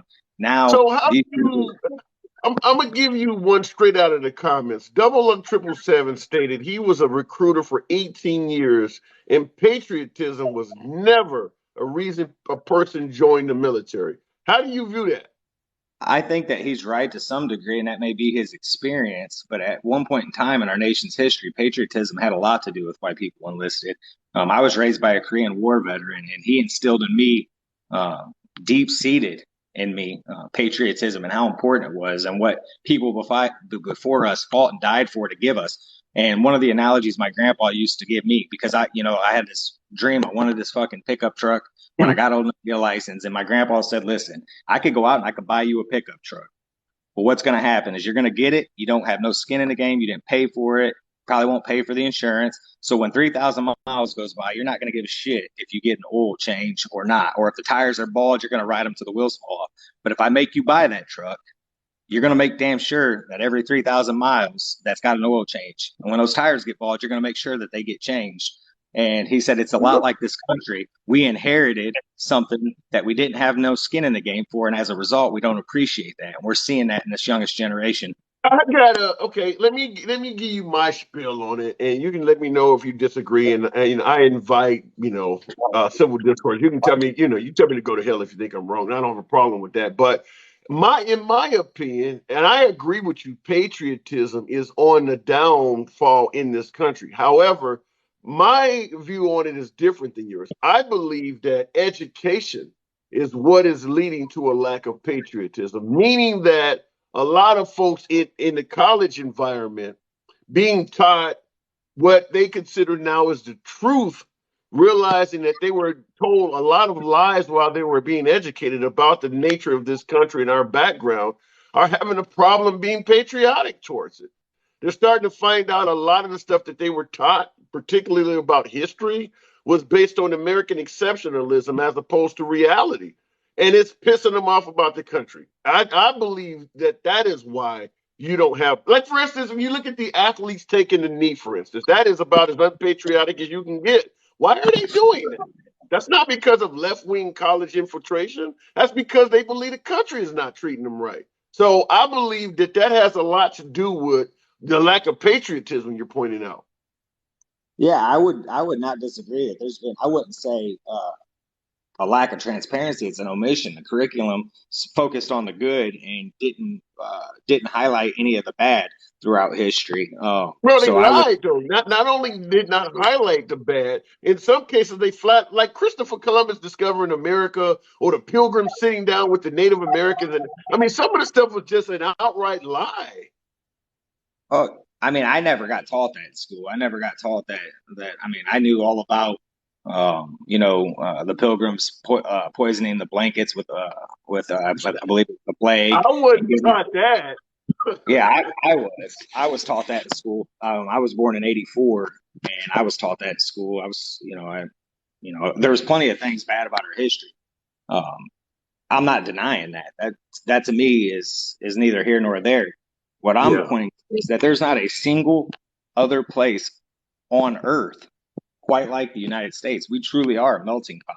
We're multicultural. Right. We do not see anything like this anywhere else in any other country in the world. And I think that's something worth fighting for. The problem is that things that are starting to where I don't think there'll be unity is because what the left touts as what should be socially acceptable norms and this move away from the nuclear family, those of us on the right will never buy into that. It will never, ever, ever happen. And if you involve our kids in what you think should be socially acceptable norms, that is a line in the sand that you don't want to cross with us. And for that reason, we will never come to the table and break bread with the other side. And that's how I feel. And that's how I speak but both sides. So you're talking about left-wing propaganda in schools or something like that? No, I'm talking about what the left touts, both through the politicians and through their constituents, as what should be socially acceptable norms here in the United States, as opposed to what those of us on the right would accept as socially acceptable norms. And we're seeing a infiltration into the young sponge minds of our children of these radical ideas that we will never, ever, ever, ever get behind. And so for that reason, when you involve kids in your agenda, you have crossed a line with parents who fall on the right of the political spectrum, that there will never be a time that I sit down with somebody and break bread with them who shares that type of ideology as opposed to mine. It just won't happen. Give me an example. Give me an example of an agenda that's being imposed on children that you think is wrong. Yeah, so there's plenty of schools, mainly in left-leaning cities, even in some Republican states, but the Republican government shut it down. I think California is a good example. But where if a teacher finds out anything about these kids and this whole shit with these pronouns, that they're not allowed to out them to their parents. You mean to tell me that a teacher who spends 7 hours a day with my kid and it becomes privy to some news or something about my kid's behavior is got the right to keep that away from me? Like what do no, you mean when you say behavior? Wait a minute. What do you mean when you say what kind of behavior you're a logical guy. You go through these TikToks, you see it, brother. Come on now, let's be honest. I'm trying to get it from you. I'm trying to find out what's on your mind. I'm trying to get it from you without the blanks. I'm trying to figure out exactly are you talking about? What kind of behavior are children exhibiting that the teacher can see and not be allowed to tell the parent? So, for instance, like if a student comes in, like this whole, I'll just tell you what it is. I'm gonna get booted off this live, and this is the only account that I have that's synonym. Use a synonym. You can say it with a synonym. All right, I'll say this: the LGB, right? That's a sexuality. The T is a gender, and the T has hijacked the LGB's movement completely to the point now that they have completely just taken over the steering wheel and are ready to run the car off the cliff. When the LGB fought for decades to just be normal and be left alone and be accepted. But this whole T movement is just it's not. So what are you saying? If the student is trans, the teacher should be able to go home and tell the parents about it? Absolutely. If my kid's going through that and all the mental anguish that comes with something like that, they absolutely should have to. Okay. So what about the idea that if the student is trans and it's to the point where the parents don't know about it, which is why you're talking about the teacher should tell them. They're trans and they haven't told their parents, so they clearly don't feel comfortable telling their parents. So now what you're suggesting is the teacher becomes a snitch. Is it not possible that could lead to students not trusting their teachers? Yeah, but what level of trust do they need to have with their teachers? They're not there to make friends. They're there to get an education. So if something happens in that classroom, I, as the parent, by all means, am entitled to know exactly what's happening with my student while they're under your care. That's not even something that should be up for debate. You see these radical. You can't tell me you don't scroll through these TikToks and social media feeds and see these radical left teachers. Yeah, but what plays if the student is not banging somebody on their desk or something? Why is the student coming and telling you about the child's sexuality? If the child shows that dressed as there's a push for it, right? All right. So for instance, my daughter, I had an issue at her school. My daughter, because the teacher decided that she was in English class, they were going to talk about pronouns and neopronouns and what that means and how you can use them. And maybe today you feel like she, her. Maybe tomorrow you feel like a he, him. That's up to you. It's called gender fluidity. Like, no, bro, that shit's not. That's not okay. Like, why does I get it? It's English class. Okay, teach them about pronouns, but to tie it into the extra shit that is not necessary in order to explain what a pronoun is and what its use Well, is. it sounds like based on what you're saying, the teacher is simply defining what the pronoun means. Are you just simply saying, I don't want this LGBT stuff to be brought up in school at all? What I'm saying is it has no place in an elementary classroom. She's in 5th grade. What grade? Explain to me why, when you're explaining what a pronoun is and how it's used, would gender fluidity become a part of that conversation? It has absolutely nothing to do with the definition of a pronoun or the use of a pronoun. Gender fluidity should not be in an English class. What grade are you talking about? 5th grade. 5th, yeah. I mean, I understand your point. I will just say this: is that when it comes down to folks teaching your children something that you might feel is indoctrination, or you're teaching them things they don't necessarily need to know. I can only say, when you put your hand on your heart and you say, I pledge allegiance to the United States of America and to the Republic. We did that as kindergartners. What kindergartner knows what it means to pledge allegiance to a nation? So the point I'm trying to make is they've been doing that shit all along. It's just now it's LGBT, but I don't know anybody in kindergarten who knows what it means to pledge allegiance to a nation or a flag. And they made us do it anyway. So it's always been happening. It's just we agree with that and we disagree with this. Yeah, I do agree with pledging allegiance to the flag of the United States of America. Absolutely, 110%. Did you know what that meant when they had you do that as an elementary school child? Did you know what it meant to pledge allegiance to a flag? Probably not until about the 4th grade. Right. So it's indoctrination. I mean, to some degree, I could see how you could say that. Yeah. And I guess I could see that to some degree. But what I know of this country is that there is not another place on it. This is what I don't get, right? Like, people talk about how bad America is, and we need to do this and we need to do that. But you have people jumping on rafts in Cuba to come to Miami and start a new life for their family. You have people going through great to get here that appreciate what this country has to offer. And you got entitled, spoiled Americans, primarily on the left, who take it all for granted, and they won't realize what they lost until it's gone and you can't get it back, because it took blood and death and gore to get it to where we inherited it. And when it will take the exact same blood, death, and gore to get it back. And they seem so willing and free to give up those rights. I don't think that they want to give up the freedoms of America that, like you were talking about, that folks have fought and died for. I think they want to get more freedoms. The LGBT folks want the same freedoms you and I have. African Americans want the same freedoms that maybe you have. Women want the same freedoms that men have. They're not trying to take us back before the Civil War. They're just simply saying the freedoms we have now could actually be expanded if we cared about more groups of people. That's all they're asking for. I disagree with that, because there's a difference between equality and equity. And we have equality in this country, but what those groups are asking for is equity, meaning that, there's supposed to be some sort of ladder for them to stand on and rise above now. What law in this country exists that you're aware of, or that any of your leftist audience is aware of, that says I have certain entitlements that you do not have as an American citizen, despite what your sexual orientation is, despite what your race is, despite any of that? What law is there currently on the books in the United States of America that gives me a leg up or any more of an opportunity at anything I want to accomplish in this country than you? There's not. I think what they're doing to reproductive rights is setting women back. When you start talking about they could be thrown in jail for murder for the decisions they make, I would give you that one.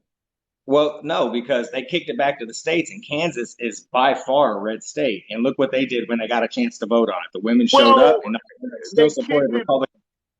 they kicked it back to the states because they haven't had time to move it further. Lindsey Graham has made it clear that the goal is a national abortion ban. He came out and said it. So did Mike Pence. So did Mitch McConnell. They've all stated that a federal abortion ban is possible, and Lindsey Graham stated it's the goal. They just haven't had time to get there yet. It ain't gonna happen, man. Not even. It's not gonna. I promise you that will never, ever happen. The federal government. Let me ask you this in regards to you saying you promise it'll never happen. If I had told you 2 or 3 years ago, when Trump was appointing these Supreme Court justices, that they were going to roll back Roe versus Wade, what are the chances you would have said that ain't going to happen? No, I would have said it was absolutely going to happen. Trump said it on a debate stage against Hillary Clinton because they said there's 2, possibly 3 appointments coming up for the next president of the United States for the Supreme Court. President Trump, a lot of people are concerned that you'll put conservatives or constitutionalists on the board, and that could mean problems for Roe v. Wade. Do you think it'll get overturned? And Trump outright said, yeah, if I appoint those judges, it will get overturned. And so, I mean, we all knew that was going to happen, but that's not the federal government. So, like, okay, so it seems to me like there's just a clear misunderstanding with how our government works. We have 3 co-equal branches of government. The legislative branch makes the laws, the executive branch signs them into law, and the judicial branch makes decisions when those 2 branches can't, or when there's a difference of rulings in a lower court, and it makes its way up to the Supreme Court. And so for that, it's like there was times throughout the last 50 years that they wanted to codify Roe v. Wade. There was plenty of times the Democrats had the supermajority and didn't need a single Republican vote to get it across the finish line. They chose not to. They chose to make it a political football to kick up and down the field. And so we find ourselves where we are today.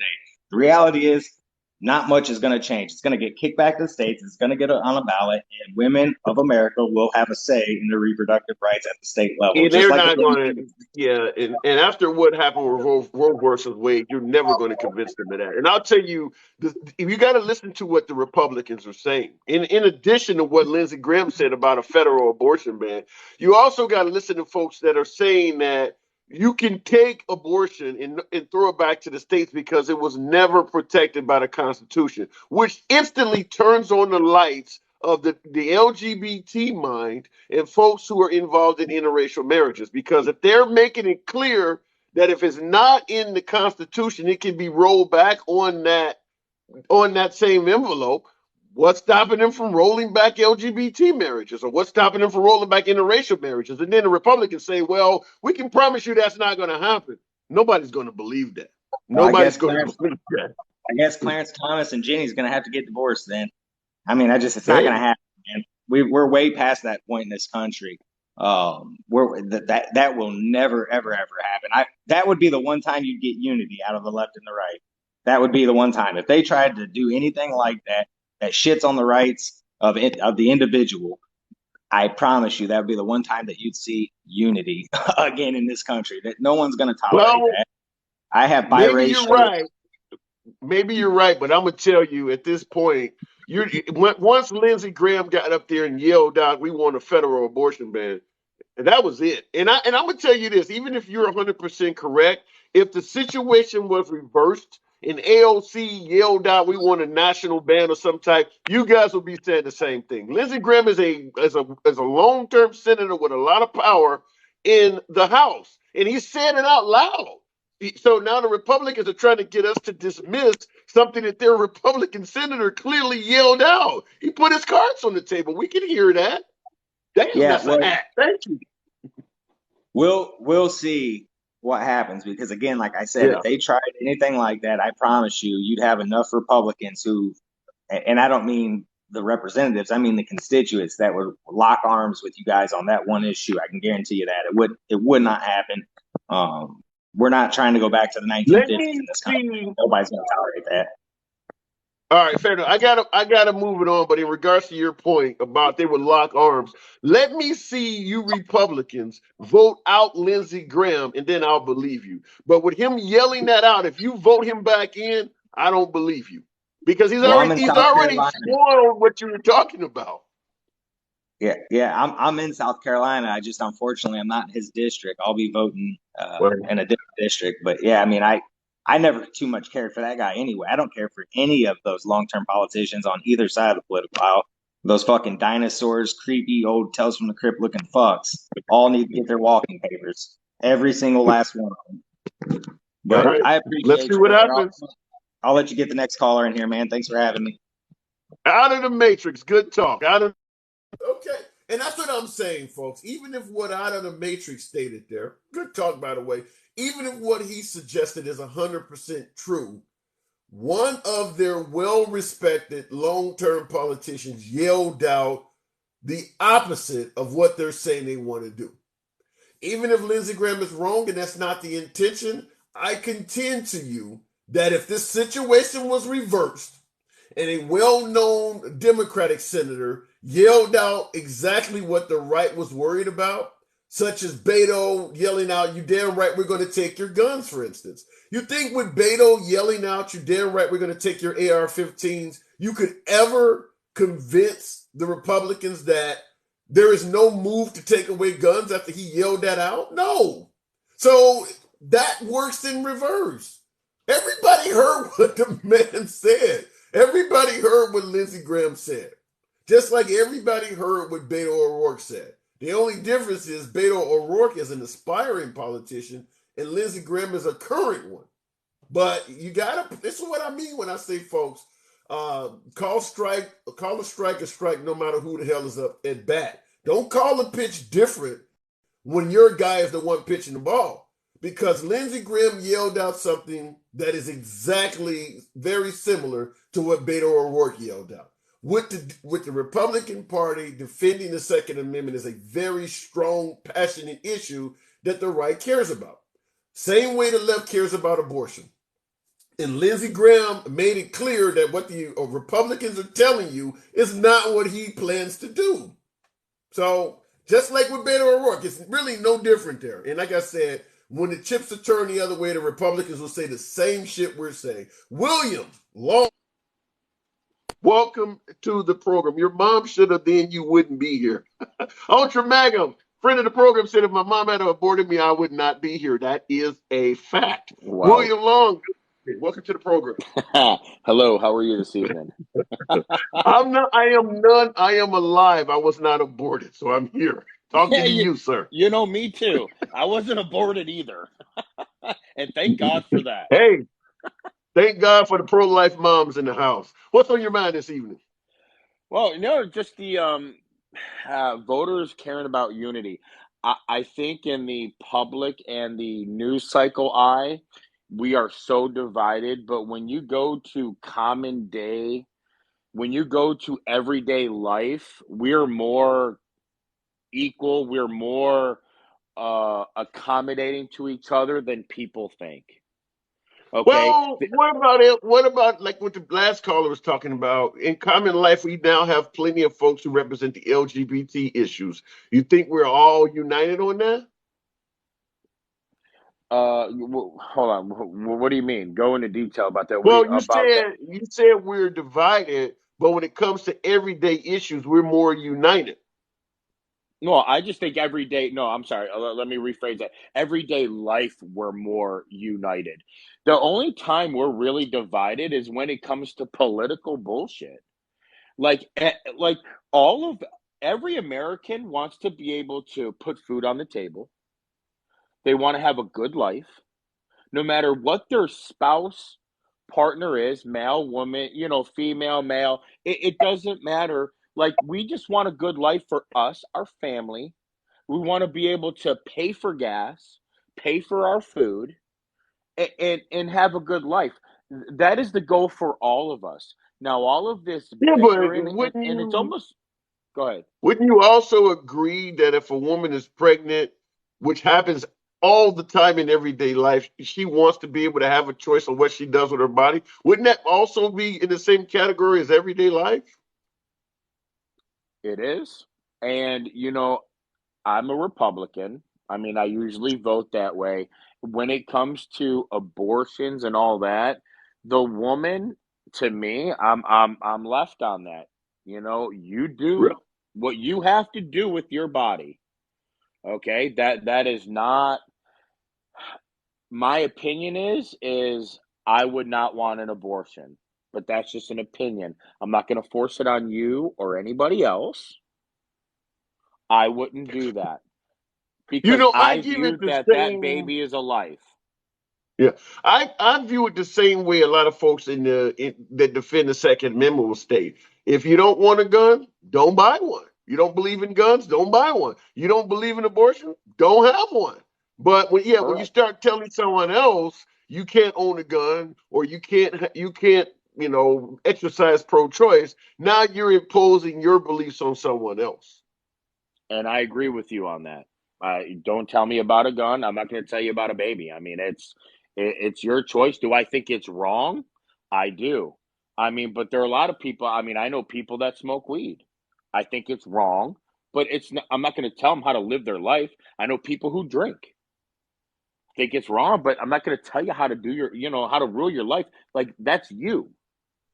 It's all Okay, good on I'm all that. not But very. Now, I'll be candid. I have never tried marijuana in my entire life, but you said it's wrong. I'm curious. Why do you think using marijuana is wrong? I just want to. It's off topic, but I just heard you say it and wanted to ask a question on it. Why do you think marijuana is wrong? well, it's wrong for me because I have used it before, and it puts me in a different type of mind frame that isn't isn't good for me, and I don't believe it's good for other people. Now, when you're using marijuana, yeah, you think it's all fucking, unicorn and rainbows. It's great. You're high. I mean, nothing really matters. Something bad happens, you don't even care. Like you're high. Think Okay. it's a gateway drug? Think it's a gateway drug? I mean, no, because I never did. It never opened another door for me. I never Okay. wanted to do Well, anything else. in regards to you saying it puts you in a different frame of mind and things like that. Now, I'm currently battling a cold. So the minute I get off of this live stream, I'm going to take some NyQuil and pass the hell out. That puts me in a different frame of mind as well. I mean, would you suggest that taking NyQuil is wrong? Oh, no, no. So you're using something to help yourself get better. Now, if somebody is using marijuana medically to make themselves better, that's something different. Also with like Vicodin or any other painkiller, when they use it responsibly because they got a broken leg and they're using it to help themselves, that's one thing. But when you're abusing it and using it just to get high or overindulging in a painkiller or weed, then it's a problem to Yeah, me. but And again, okay. I'm not telling Yeah, you how to that's run fine. your life. I, Right. I mean, No, and I understand. I just went on this topic because it's something I just had interest in when you said it. But you're saying they're using it as a recreational drug, so to speak. Now, I'm like not aware of heroin. any.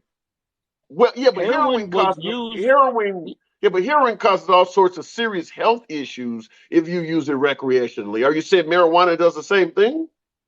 Oh, I mean, the brain, the killing of the brain cells, the lungs. I mean, it's like smoking cigarettes as well. It does long-term damage.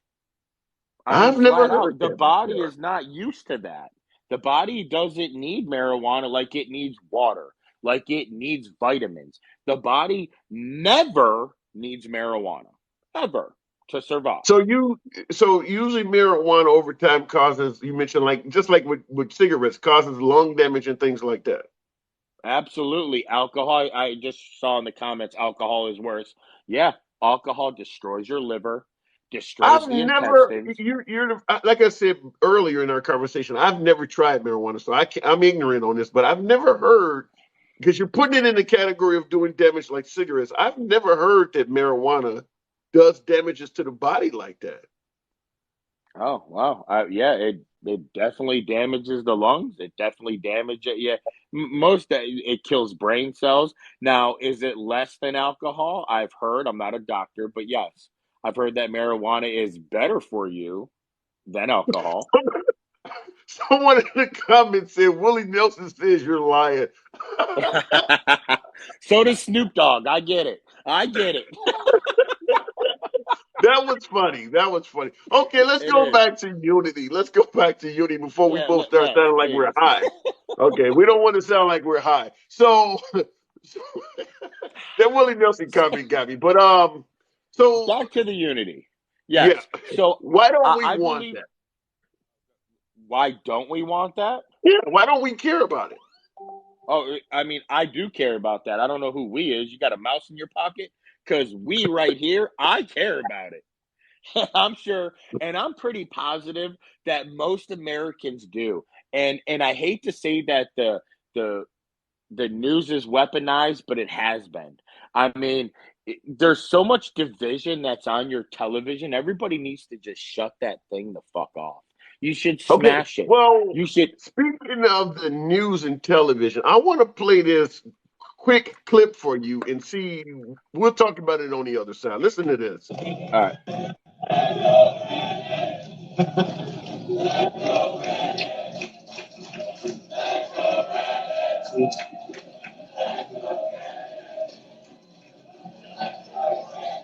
That was the former president there, fist pumping as his crowd of supporters chanted, "Let's go, Brandon."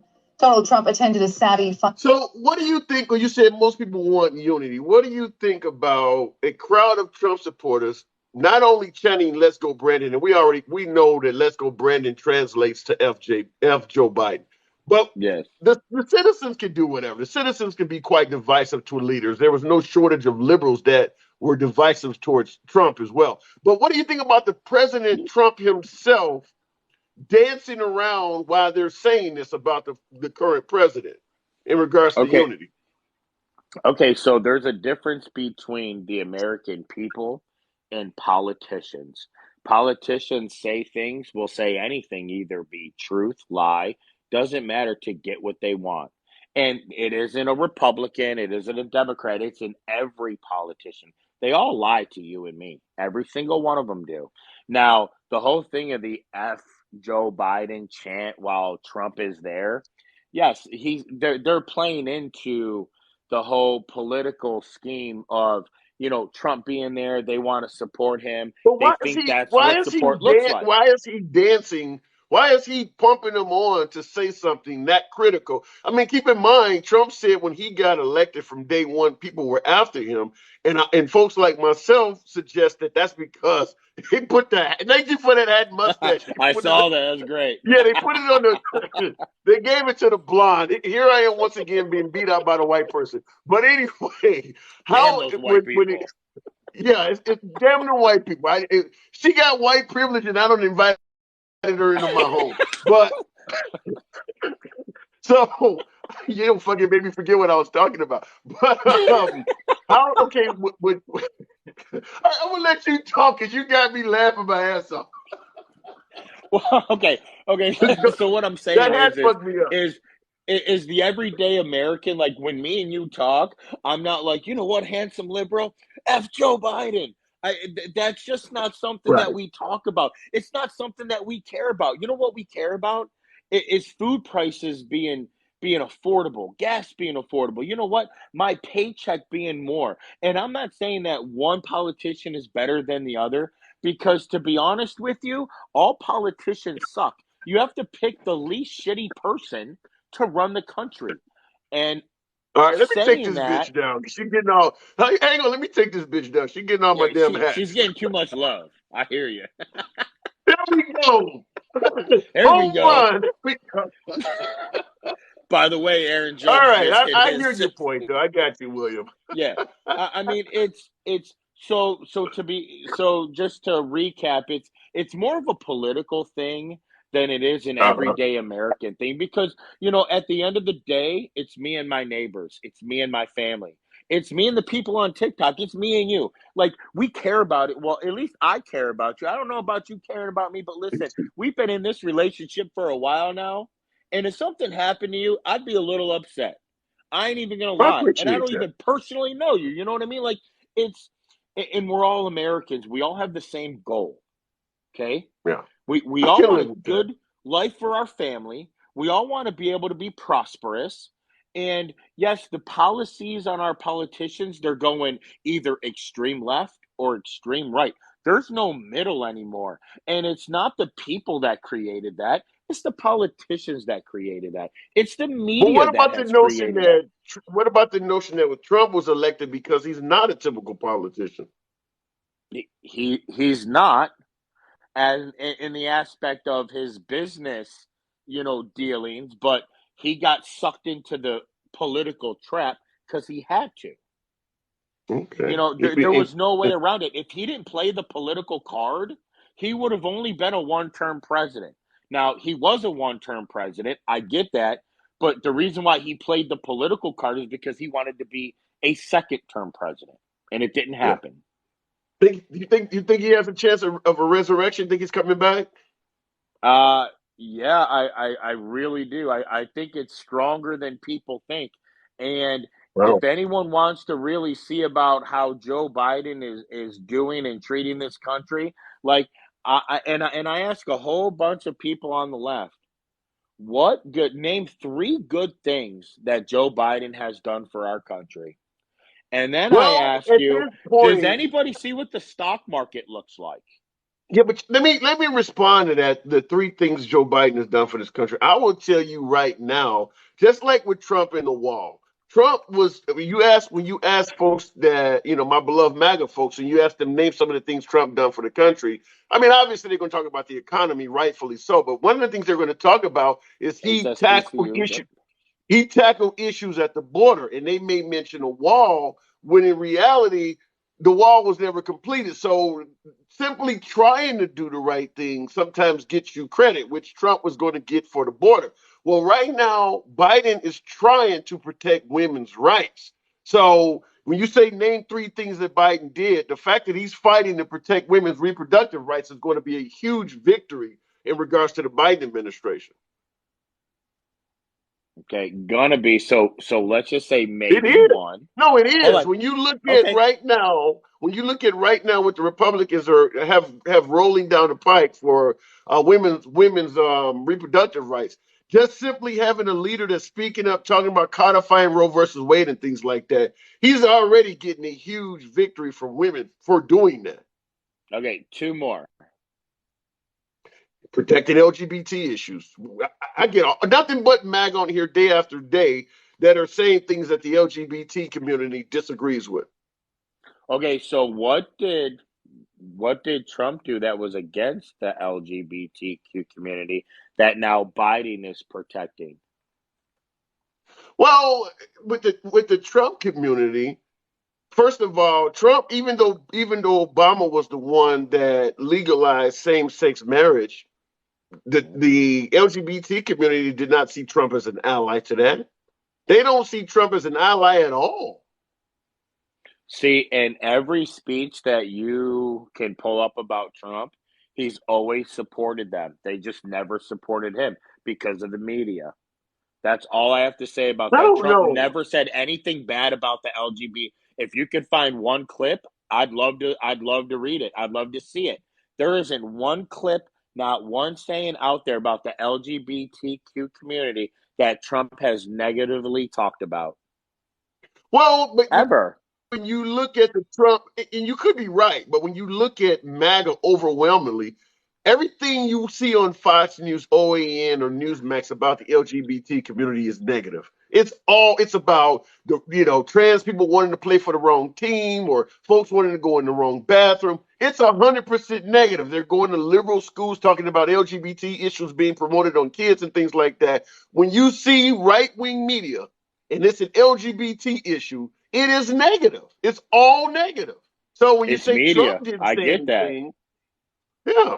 Well, they're And, going to tie that to Trump because the right-wing media, right-wingers overwhelmingly represent Trump. So even if Trump is not saying the stuff, just like Biden is not saying defund the police, it's liberals. So you tie defund the police to a liberal president, even though he's never said defund the police. That's yep, what's happening in reverse.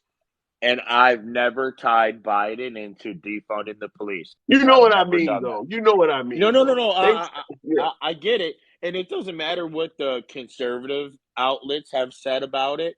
I know that it was never Trump never said anything bad about the community. Okay. I know, but I know that Biden never said anything bad about getting rid of police. He understands that we need Yeah. police to keep law and order in this country. And let's be frank here. How many and this is the big issue right now is they're saying that black people are being killed, unarmed black people are being killed by police. People are talking like this happens like once a day, twice a day, thousands a Right. week. It happens, I don't know, maybe like 5 times out of the year, and being 5 times too much. I agree with you on that.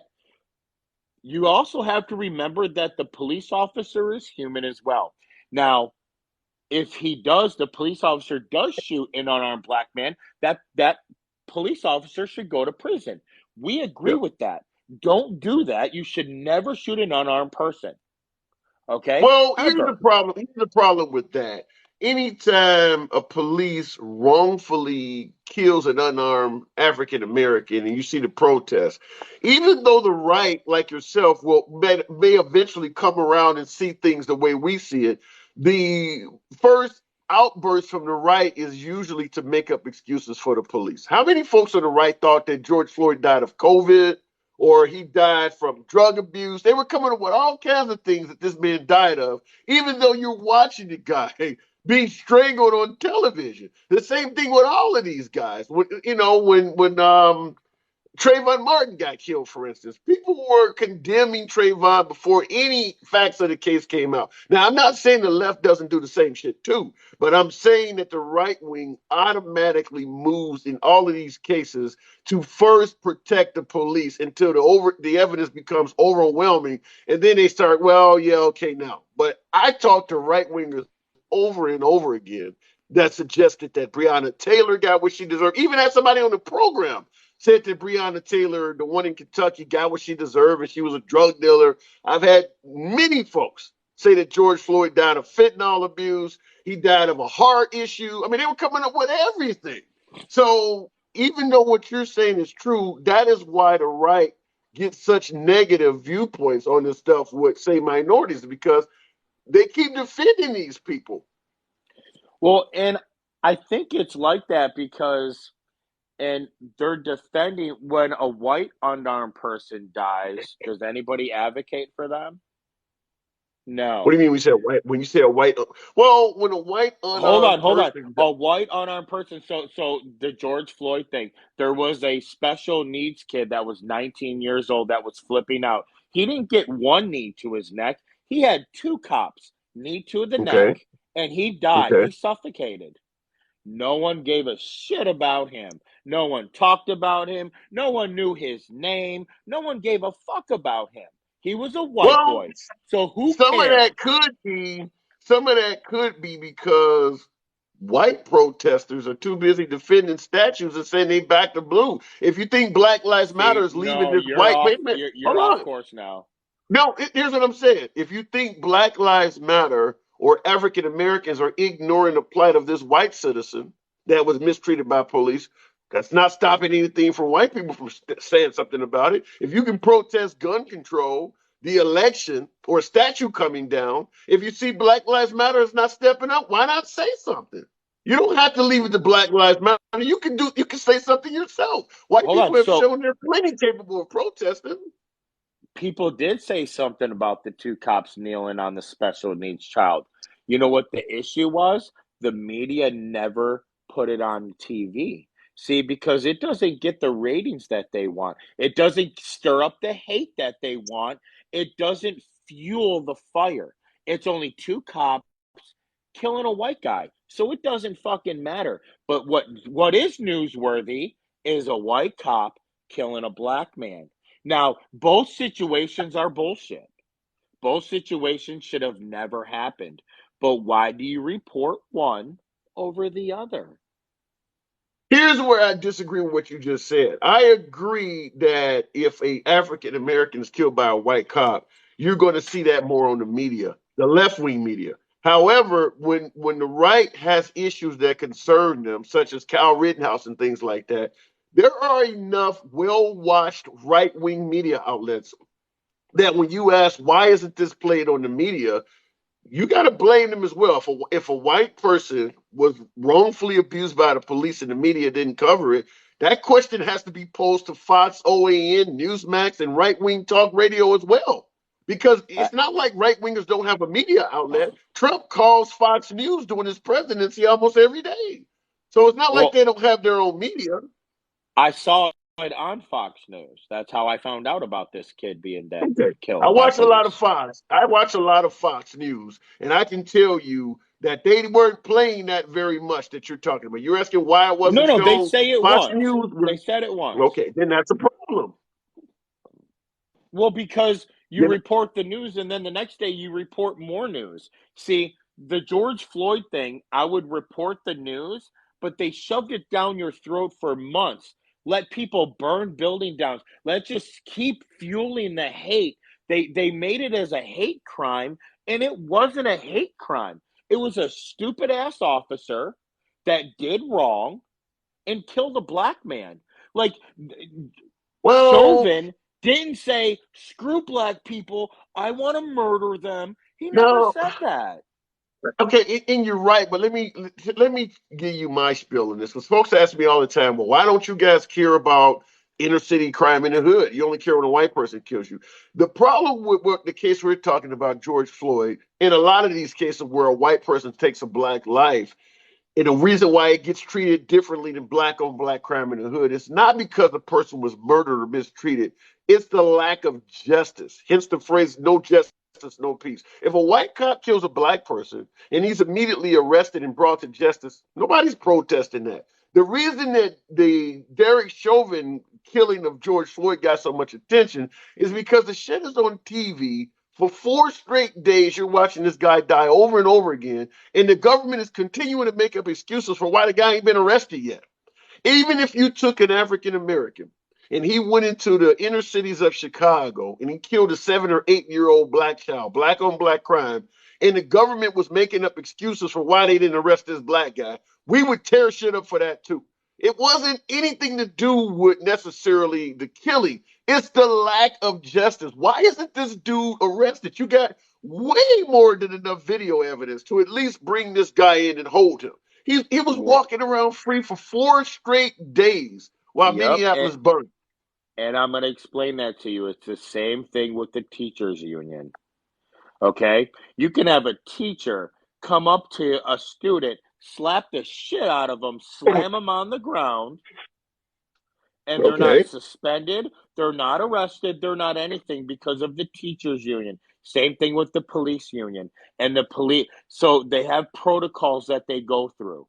It's not that they're not going to arrest him, but police are protected under a different type of law because Wait a they minute. Wait have a the minute. Wait a authority. minute. I don't see that. You're telling me if a teacher walks up and slaps the shit out of a student on camera, they do nothing Well, about hold it, on. and the liberals I'm not and the saying they liberals might come not get out with arrested, but flags? they're not going to hold on, hold on. Oh, no, no. I'm not saying they may not get arrested right away because they will, but they won't get fired right away because that teachers union is going to protect that teacher and they're not going to be immediately fired. Like if I walked What up if to the my boss, student? What if a say, big ass student, what if a big ass student, maybe the captain of a football team, grabs a little old white lady teacher and puts her down and puts his knee on her neck for 9 straight minutes? You think that the union would be able to protect her for 4 days? Protect them for 4 days? the student doesn't have that protection. What do you mean? You're kind of what? I mean, in other words, if the same thing happened in school where a teacher pinned down a student and Yes. put his knee, let's say you got a big ass coach or a football coach that is a teacher in the school, and he pins Yep. down a little girl and puts his knee on that girl's back and kills that girl. You think the union would be able to protect that guy? No, he's going to get arrested right on the spot. I agree. He That will get did, arrested. and that But I didn't guarantee happen. you, That didn't happen with Derek Chauvin. hold on, Did I lose you? arrested, but he's not going to get fired. A dead student, and you think he won't get fired right away on camera? Okay, apparently we lost that call. I don't know what the hell happened, but I gotta disagree with him. But I certainly invite him to come on and state his point. And I see you guys in the comments. Rest in peace, Coolio. That's sad. I just heard about that here on the program. I got CNN running in the background. They're covering obviously the issue down in Florida with Hurricane Ivan. So Ian, however you pronounce it, Ian, is that right? Anyway, with that hurricane, it's covering everything, but I didn't hear about Coolio passing away. Gangsta's Paradise. Yeah, damn. That's sad though. And I saw you guys said he passed away of cardiac arrest or something like that. I guess he would have been probably in his 50s. Damn. Rap music has been around a long ass time when folks are starting to die of natural causes at old age. You got a rapper, a hardcore rapper from the streets making albums about shooting folks, and he dies in his 60s of diabetes and shit like that. So that lets you know, 59. He was 59. Wow, damn. Yeah, I didn't know he was that old. Well, I mean, was I don't know if he was overweight or not. They all died young. Well, 59. Shit, I'm 50, so let me not say some bad shit. 59 is very young. Shit, that means I would only get 9 more years. But 70. What is a decent age? Let me go to the box though. I don't want to keep you guys going. Dana Bobana. We've talked before, and I've had some problems bringing her on, and it just happened again. Dana. Dana, send your request in again. I'll give you priority. Let's try that again. Dana, try that real quick. I'll give you a minute, and otherwise I have to go back to somebody else. Let's try Dana again, because that happened before. All right, Dana Bobana. See if it works this time. Dana, good evening. Hey, it did work. Hell yeah. Real quick before you start talking. It's crazy I had a white woman up there. Folks gave me a hat and mustache, and instead of giving it to me, they gave it to the white woman. I put Obama up there, and they give me the damn hat and mustache and ignore Obama. You talk about white privilege? Talk to me, Dana. Man, I am a simp for Obama, so I don't care what he says. He can do no wrong in my book, because he's. Am I hearing a quote? Am I hearing an Obama quote? Yes, I'm an Obama girl. Look at him. You mean Obama could shoot some Kenyans in the middle of an African jungle and his supporters would go nowhere? Listen, I'm a white. Look, I've actually never been with a black guy or any, but I'm a simp for Obama. He is all he has. He can't say anything and move his hands around, and I'm mesmerized because he's just so eloquent. And I mean, I actually talk about this, and I say if Trump could talk like Obama, and he would have so many more supporters that were smart on his side, because the message Obama sent to the people, it gave you, I don't know, goosebumps. Yes, we can. Yes, we can. Yes. You know what I mean? It was just empowering, Trump has a cult of his people for a different reason, but Obama is just a different level. Anyways, let's not. When you say that, you made me think of something. Have you heard this before? Yes. Thank all of you for your time, your suggestions, your encouragement, and your prayers. Yes, I look forward to continuing our conversation. You made me think of this song. Baby, it's me. Let me see. I'm gonna let her get one chorus, and I'll come back to you. I was just watching you on C-SPAN. Anyway, call me back. You seem to float onto the floor. Democratic Convention 2000. I got a crush on Obama. I want him. But you heard that before, right? Yes, and I'm Okay. telling you, he could. I mean, unless he said some crazy stuff, there's hardly anything. You know, when like somebody does a mesmerizing speech and he's an eloquent speaker and he uses his hands and everything. And Damn, girl. he's So in smart. other words, Yes, as I'm I've often heard simping for women say, Obama. so in other words, as women often would say, from your standpoint, Obama could get it. Obama does get it. I mean, Okay. are you kidding?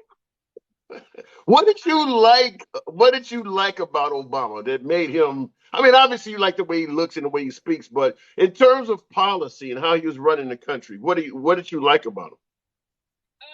So you know how people were like, well, they say about Trump, oh, he wasn't a politician and he's a politician. Obama may not have been a politician, but you can relate to him.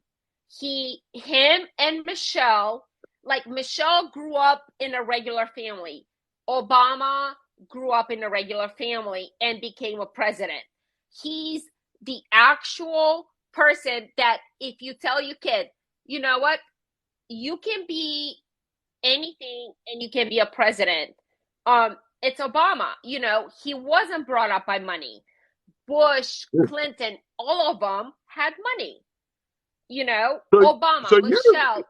you're essentially saying that Obama was not a typical politician. No, exactly. And not only that, he was born in Hawaii. You know, so it's not like the regular states, like, oh, born in Alabama, born in whatever, Texas. And he's half white, half black. So race is another thing. And against all of that, and then he worked up to where he is. And then he married the love of his life. There was no money involved. There was no inheritance. There was no,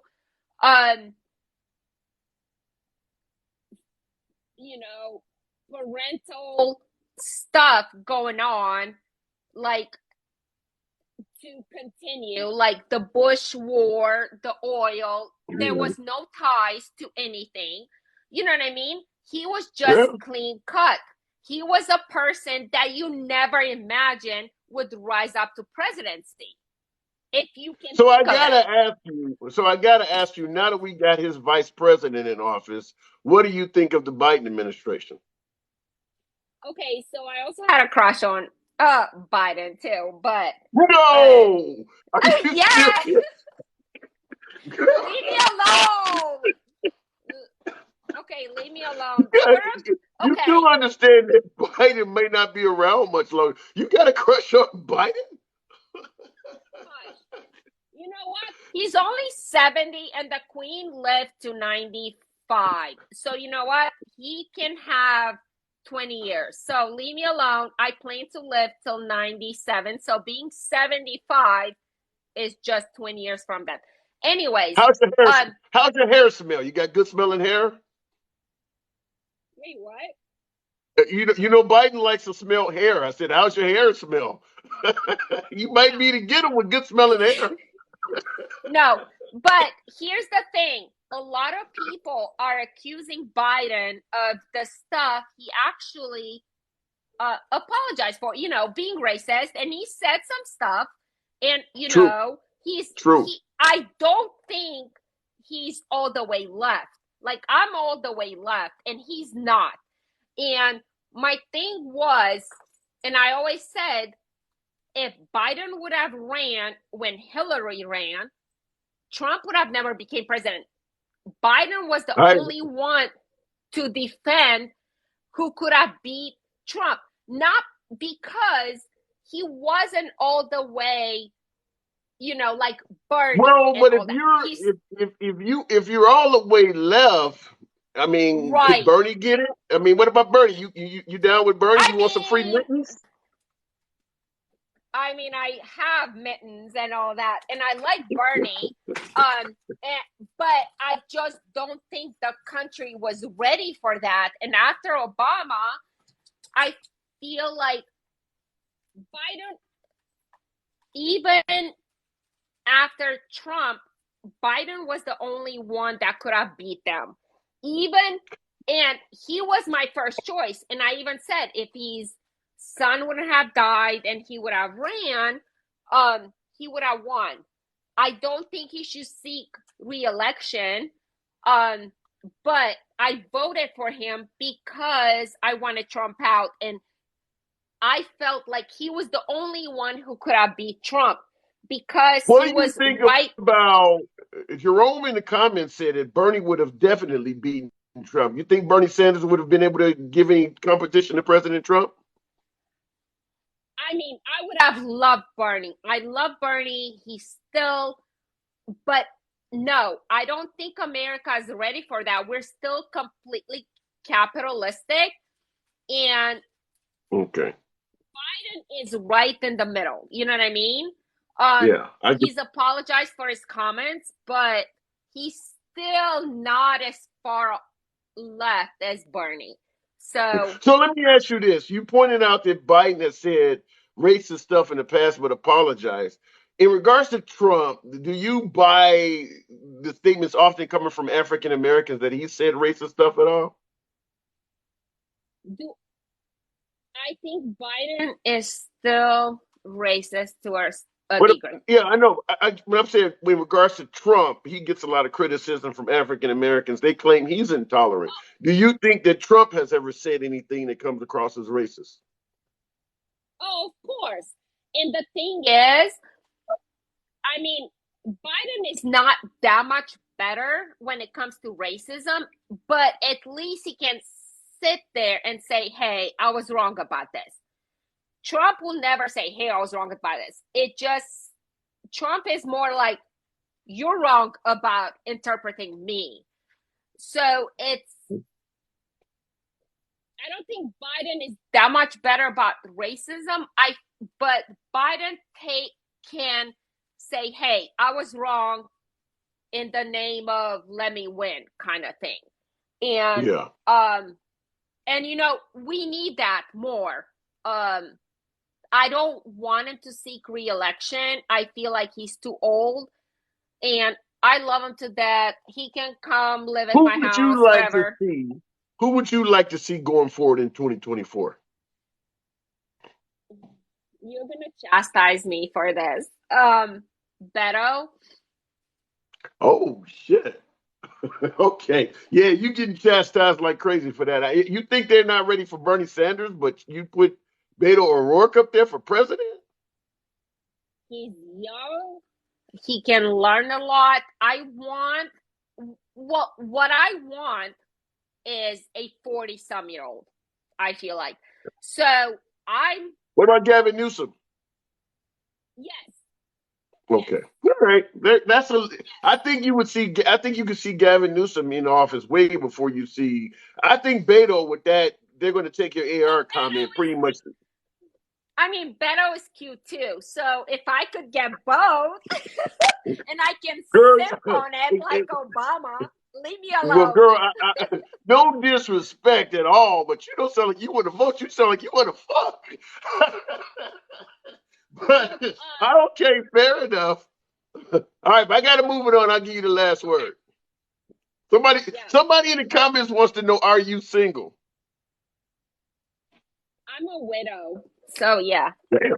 Okay. All right, fair enough. He wasn't a politician, was he? No, thank God. Or I would have. I'm not going to say anymore. Okay. All right. Come on back to this. This is our first time talking, right? No, we talked. This is our third time. Well, yeah, I talked to you yesterday. Never mind, because I remember your name now. My apologies. Sometimes good talk. Yeah, sometimes I can make it on. Sometimes it drops. But, okay. See you later. Fair enough. All right, good talk. Good talk. Hey, that was different. That was certainly different. Certainly a fan of a That was certainly a fan of Obama there. So let me get my. I don't know what happened with my audio there, but anyway, that was interesting though. She certainly is a fan of Obama. Let me look in the comments here.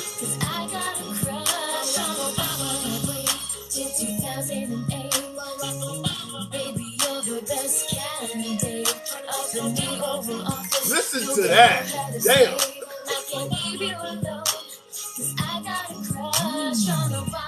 Okay, anyway, I just wanted to play that in honor of Dana Bobena. Let me go back to They Call Me Trump. This should be interesting. They Call Me Trump. Come on into here. Good evening to you. They Call Me Trump by Holdings. Go for it.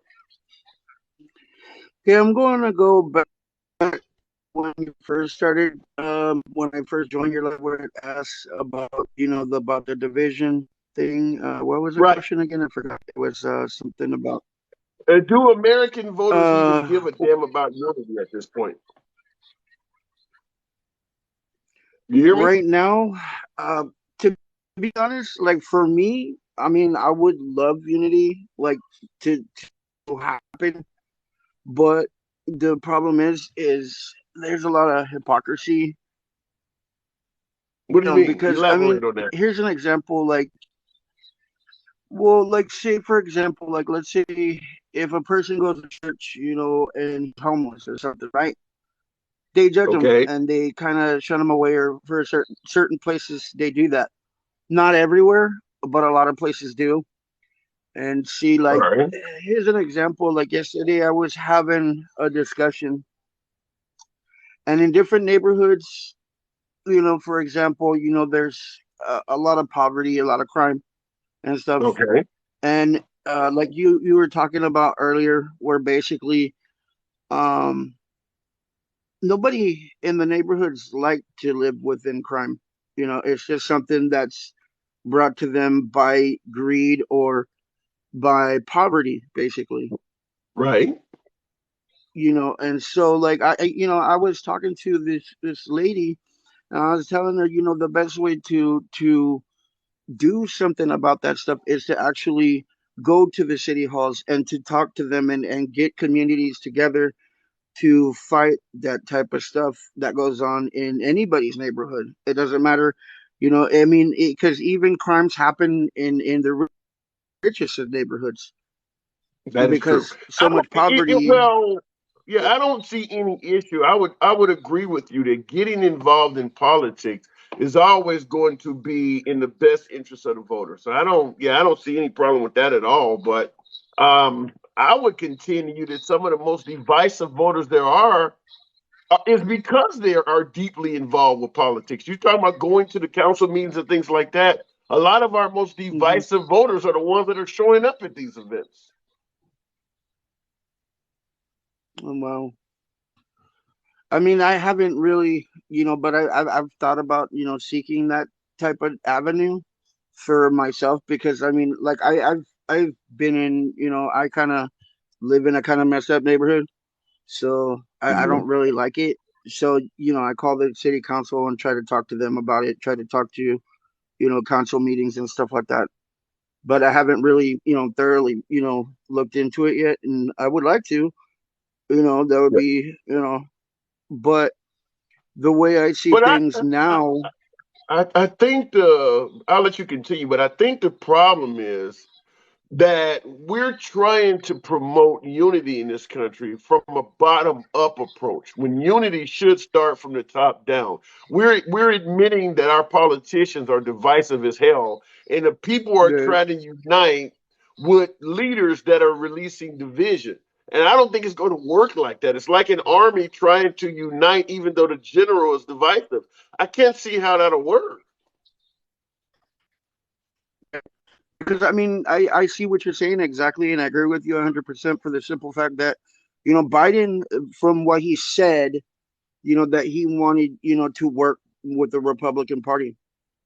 But the problem is that the Republican Party right now is so holding on to Donald Trump. It's like, you got to let him go because I mean, for me, I wouldn't even care if even Biden, left really because I mean, for me, the way I see things is like this. I mean, you got to help, the country. The country is number Right. one priority, where it comes from the bottom to the top and the top to the bottom. Because Yeah. if that's not taken care of, then we're just gonna die as a nation, and that's not good. Because right No. now, the way things are going, we're dying as a nation completely. We're and other countries are looking at us like, what happened? Like what really happened? Like why is this going on? And Yeah. it's like I noticed when Trump was around his second year. I don't like to talk about racism because I was not brought up that way, but I see it and I grew up around it and I grew up with it. And it even happens to me a lot too. And it's just like when Trump came into office, I noticed that, I was getting a lot of racist towards me.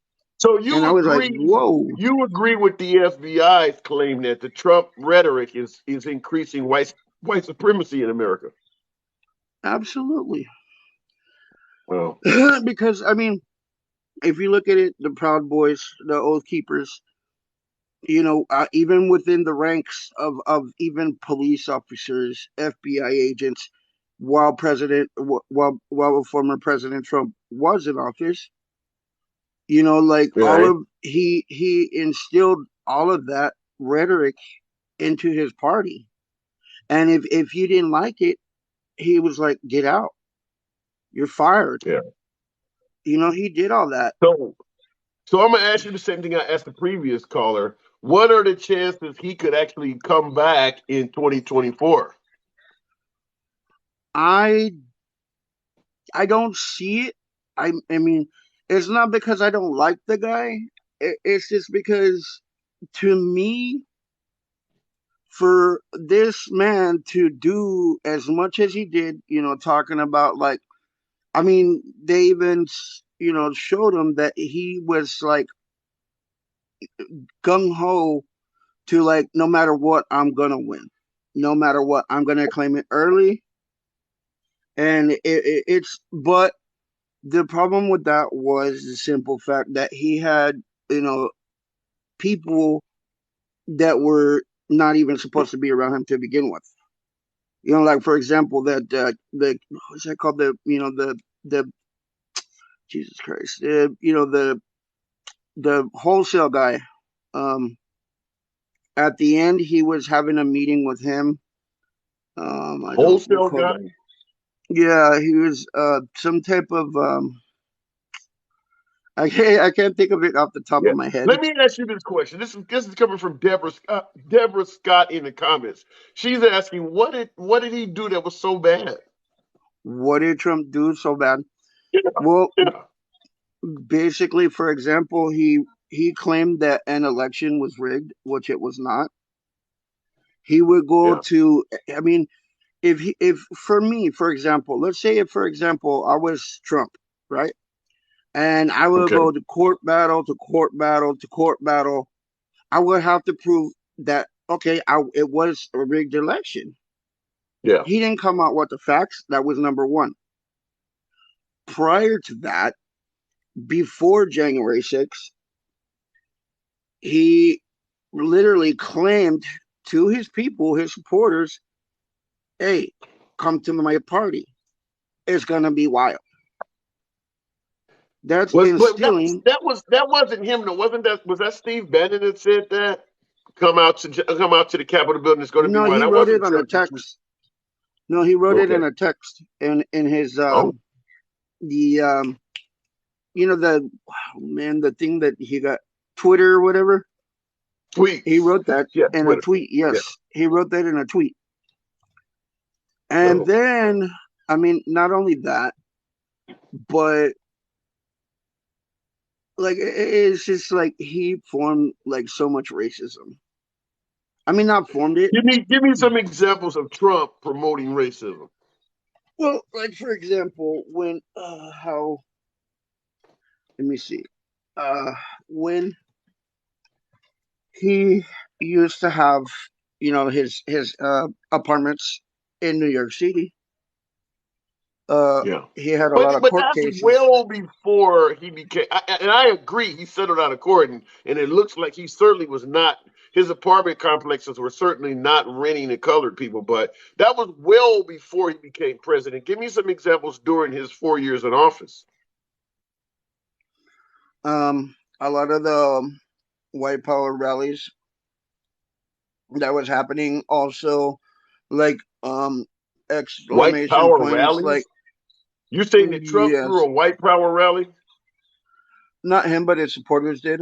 Like a lot of Yeah, but you the can't. I mean, you got liberals that can't defund the police. You can't blame all that on Biden. I mean, you're blaming him for what his supporters are doing. yeah. Well, the other ones that I've seen is basically okay. He's talking about Mexico, where Okay. they say he's talking about like, oh, they bring drugs, they bring this, they bring that, they're rapists, they're this or that. These some are good, but okay, what about other parts of the country, my friend? Like, what about Canada? What about the border in Canada? How come you didn't talk about the border wall there? You don't think that Well, people do coming through we? Canada I guess. too? I guess to some degree, I'd have to. And I'm not one to normally defend Trump, but I would have to ask you the question: do we have a serious issue with illegal immigrants crossing the Canadian border? Yep. We do. Mm-hmm. Okay. All right. Fair enough. I have not heard that, but so that is news to me. But listen, I do got to move it on. You're telling me something I haven't heard before. I appreciate you coming through. I actually looked it up because Sure. there's big old major gaps in the Canadian border. Are there I've human actually beings been there. coming through those gaps? Yes. Since Biden has been elected, they are Way claiming before 2 then. million. Okay, hang on. Since Biden has been elected, they're claiming 2 million people have come to this country. Are you suggesting that most of them came through Canada? I mean, what is the difference between the folks coming in America across from Canada Basically, versus Mexico? to be honest with you, both sides are uncovered. Okay. 100%. But more of the Canadian border is uncovered than actually Mexico is. Mexico is more covered than Canada. And if you get a chance, really look it up. All right.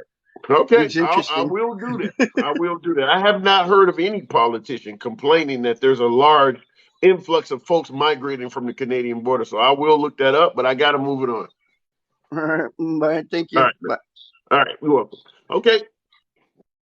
Folks, I let people get their point across. However, I have never heard that before. So I'll leave it at that, but I will look into it. I would like to know what percentage of immigrants coming into this country are coming through the northern border versus the south, because he made it sound as though we have nearly an equal issue coming from the border. I have never heard that before. So we'll look around. We'll look into it. Bradford, welcome back to the program. Good evening, sir. Hey, how you doing, man? It's been a while. So, oh gosh, where do I even begin? I'm sorry. Unity. I'm sorry, but your last two people on here had absolutely no idea what they were talking about. Let me know where they went wrong. Elaborate Okay, on it. so here's the thing. So the woman that was on there, I forget her name. You asked her about Obama's policies, and you asked about Biden's policies. She did not say anything about any policy at all. And I know that you saw that too, and you heard that. Like, all she said was like, "Oh, Obama, he just looks so good." He's like, he didn't come from money, but he did, and he was a politician. He was a senator, also. You think Obama came from money? No. Well, no. Sorry, what I say, but he was a Oh, politician, and what he did during office gained him a lot of money as well, especially with yeah. the Affordable Care Act, because he was in with the insurance companies or his. Well, I will tell you. I'll let you continue, but I will tell you this: as a senator, or even as a congressperson, a representative, there's no way you're going to hold that position for any length of time and not walk away with money, because so many folks are throwing money at you. How much of your campaign Well, funds you get to and keep? and It's and impossible to be. It's impossible to be president no, and and not walk away with money. Trump I understand donated that. his salary and he still profited. Well, and that's the thing, and that's why. Can I just say that's why I kind of trusted Trump more because he already had money, so he could never get paid off. Do you understand what I'm saying there? Because what are you Now going to you give can a get paid. billionaire? Just because you have money, don't mean you can't get paid off. I Well, mean, Trump. I mean, what is her no. name? Ivanka. Go ahead. Oh yeah, no. I mean, like you said, but I mean, Yeah. so how are you going to pay off a billionaire with another billion? No, you can pay him off by giving his daughter 26 patents. There's always ways to get money to somebody. Oh, I understand that, but again, though, but she never said one policy that she liked. All she went about was like, Okay. oh, he's just so good and all this and that, and he just Okay. looks this, that, and Okay. the other. I mean, I saw your face the whole time. You were even just like, I saw you were just Well, like, with Obama though, she didn't say I would any, throw. she didn't say nothing. She didn't say anything positive that as She far as really his had a crush. policy. Well, she had me blushing because she really had a crush on the man. But with Obama, I'm gonna throw out the Universal Health Care Act and the fact that he legalized same-sex marriages. Huge, huge wins for the Well, Obama and then administration. Those are and historic. but then whenever you ask both of them what specific thing did Trump do during his presidency that was so bad, all they went to was like, oh, he's just racist, this, that, and the other, Yeah, and you were like, yeah, no, tell me what did he that is do? true. And they could Okay. neither one of those two could Yeah. ever name down anything. To the fact too, Trump did appoint a trans person to one of his ambassadors, like the first one ever. And I mean, Okay. but you don't hear about that, do you? At all, No. right? I think that when it comes to President Trump, even if you ask me, and I consider myself to be fairly politically savvy, if you ask me what did he do that was so bad, most of it is not going to be his policies. I've said it numerous times on my program, even as a liberal. I think Yeah. what the guy did in office on paper was worthy of a second term. All of the bad from Trump was mouth, rhetoric, insults, tweets, all of that. Take that stuff And then away and only go with his policies, and he'd be still in office. right, no, and but at the same time though, a lot of those tweets and stuff like that was him defending himself. Like somebody had already said Yeah, something, and he yeah, was but saying something back. And I understand, well, and I agree with you. He put his foot in his mouth a lot of times. Like yeah, he when would you do something start, good. okay, yeah, see, here's where I disagree. You can defend yourself without calling somebody Pocahontas, crazy Bernie, sleepy Joe Biden, nervous Nancy. That has nothing to do with you defending yourself. You're just ridiculing people. And Okay, there's a well, host of people. He tweeted out a picture of his wife and Ted Cruz's wife and said, which one would you choose? That has nothing to do with defending yourself. That's just being well, I an know, yeah. asshole. And I'm not defending that part, but at the same time, Yeah. like what did he get called all the fucking time? Like racist, white supremacist, every time. And also, so to deflect Yeah. from that subject, we would talk the other Well, gentleman before let me those just say two. this in regards to the names that were thrown at Trump. You cannot be a leader of 300 plus million people without folks attacking you, such as Kanye West Oh during no, Hurricane yeah, Katrina. Kanye West during Hurricane right. Katrina said George Bush does not like black people. You didn't see George Bush go and attack Kanye West back. Trump was constantly saying Barack Obama was born in Kenya. Other than the correspondence dinner, Obama didn't make a point to go around the country attacking Trump back. Trump was literally constantly ridiculing and heckling Obama's presidency the whole time. You didn't see Obama do that. So the point I'm trying to make is, if you are a Actually, Obama president, did though. not Obama did. like He that. Well, but at the same time, it's one of those things like, I understand. I completely understand Trump is not everybody's cup of orange tea. I completely understand that.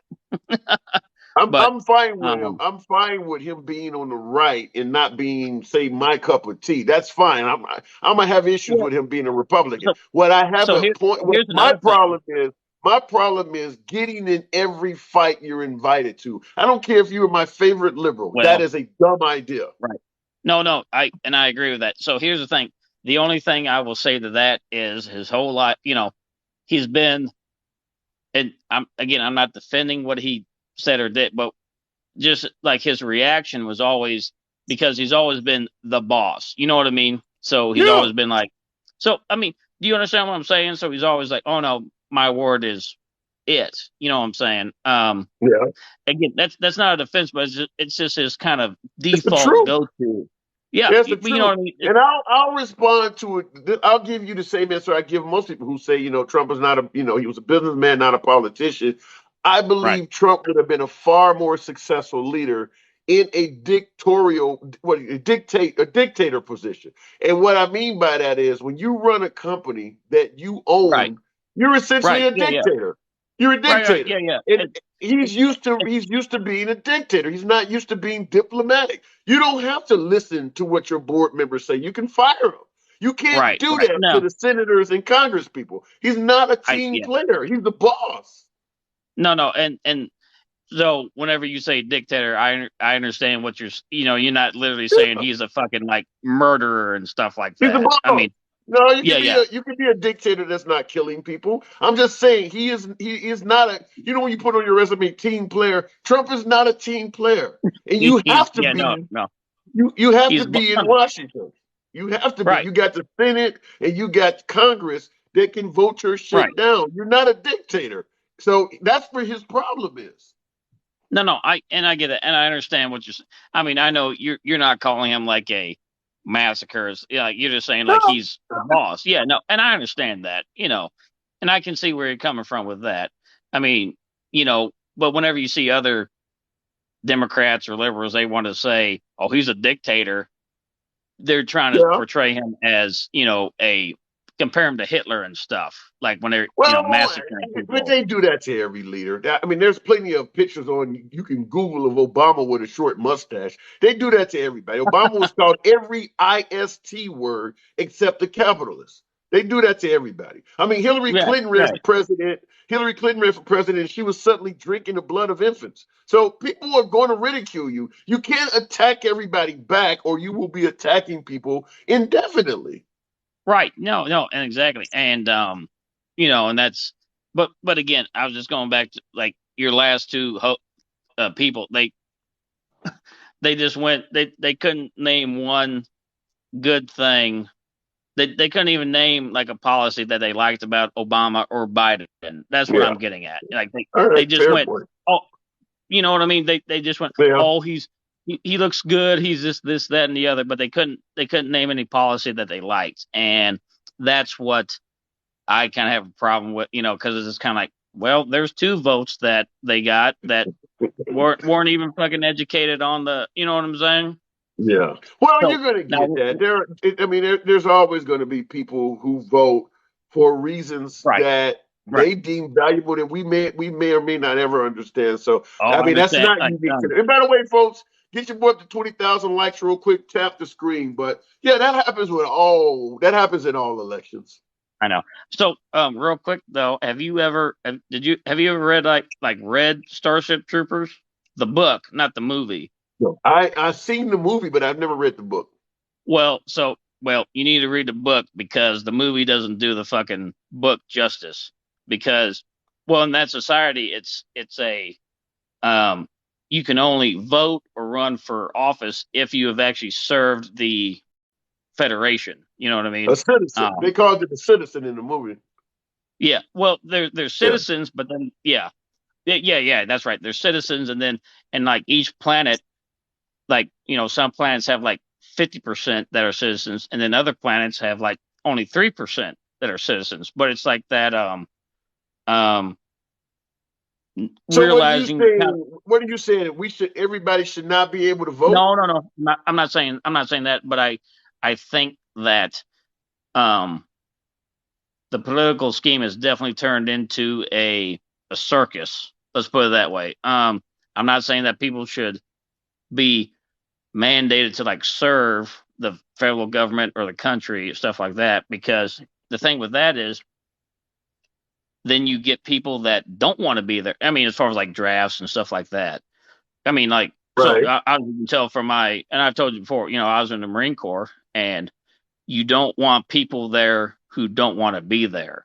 I mean, here's the thing: you're still going to get people that sign up, and later on they're like, "Oh, I fucking hate this place," And Right.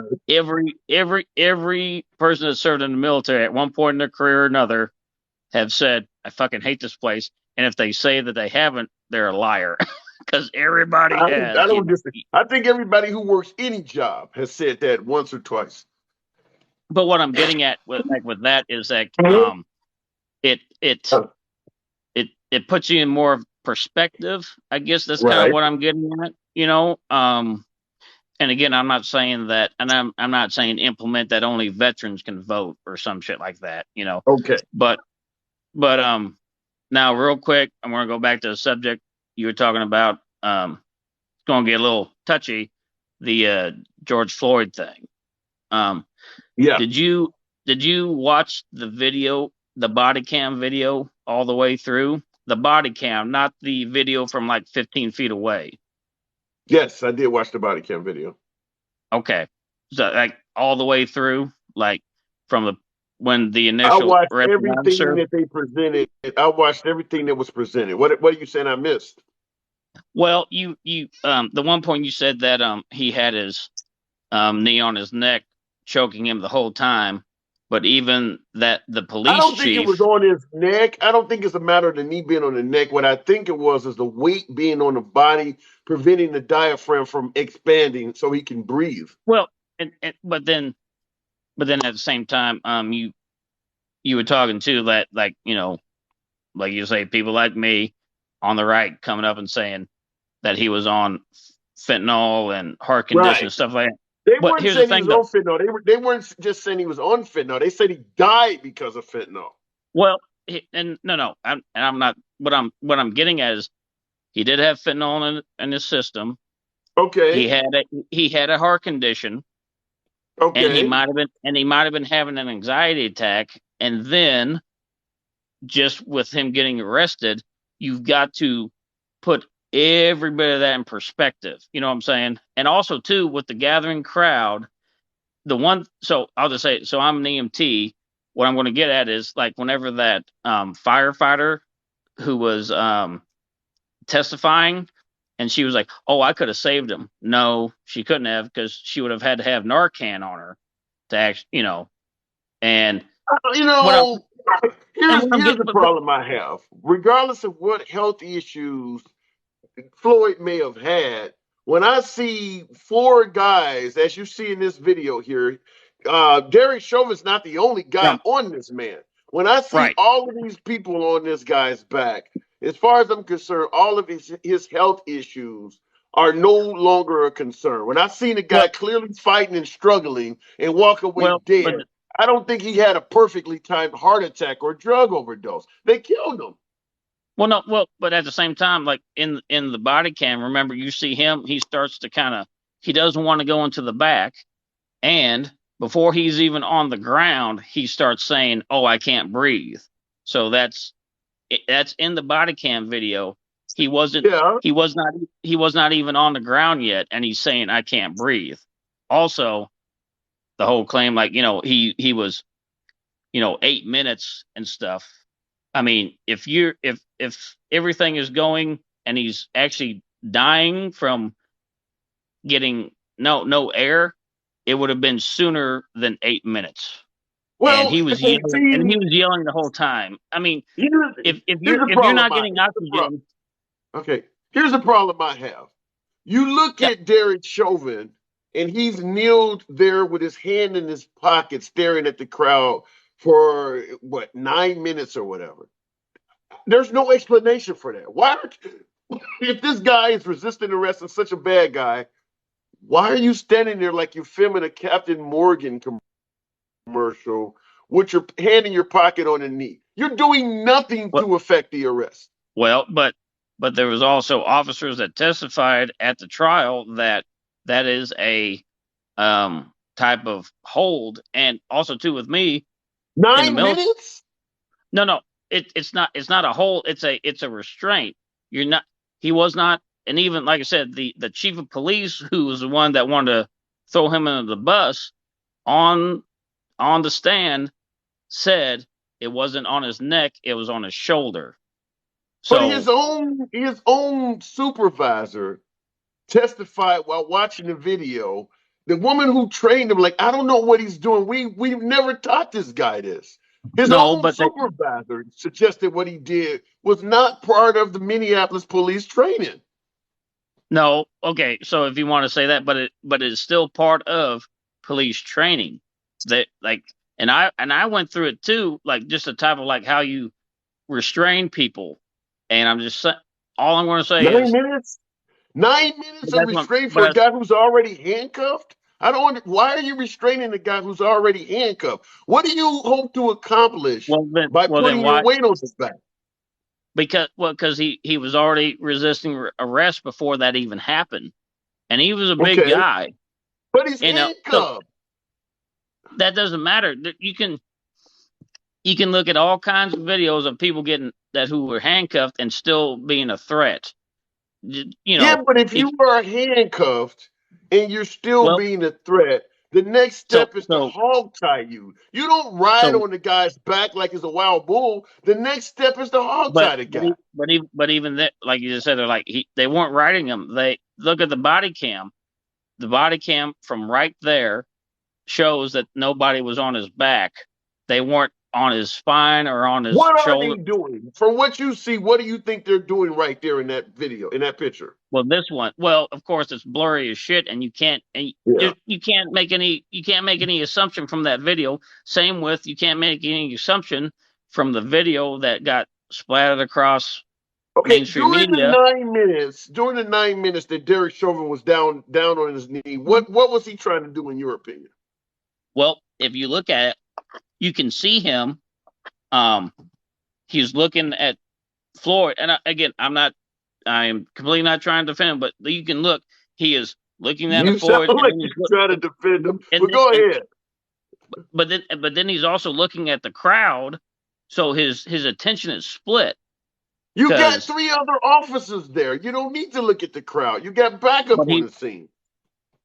there was people gathering and yelling and stuff. I mean, there's you again, you still have to maintain that situational awareness. So his attention was split, and again, like I said, you have to put everything together. He did not see. The people were trying to say he did that to kill him. He didn't. He did not No, do I don't that think. just to kill No, him. I agree. I agree with you. I don't think he was trying to kill George Floyd. What I think he was trying to do Well, was show the but that crowd, I got control of this situation with an ego trip, and he killed him in the process. No, I don't think he was trying to kill him. no. I mean, it's not about ego. It's about here's the thing. So anytime he was looking down at Floyd, you can see his knee come up a little bit. But anytime he looked at the crowd, you can see it going because he wants to keep control of the person of Floyd. You can see that he's looking down, looking up. So that is splitting your attention. And again, I'm not saying that it was right, wrong, or whatever, but at the same time, you have to take everything into consideration. And Yeah, the fact, yeah. again, the I fact think that we just. I'm just saying the fact that Floyd was yelling and talking for 8-9 minutes, the officers weren't the ones that killed him. I mean, again, like I said, you have to consider he had fentanyl, had a heart So condition. you don't think. You don't think Derek Chauvin is responsible for his death at all? Well, no, I didn't say.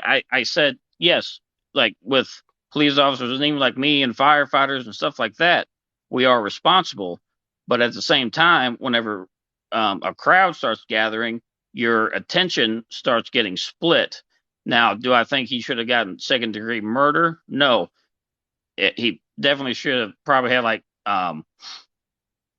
involuntary manslaughter or something like that. Because then, And, because that's okay, what I'm saying. so what type was I'm losing my voice. What type of sentence do you believe he should have gotten for his troubles? What type of sentence? Well, I mean, that's not for me to. I really couldn't We're say. speculating. We're speculating. We're speculating. Well, obviously, he loses his job as in that city as an officer, and probably I don't. I mean, I really, because here's the thing, like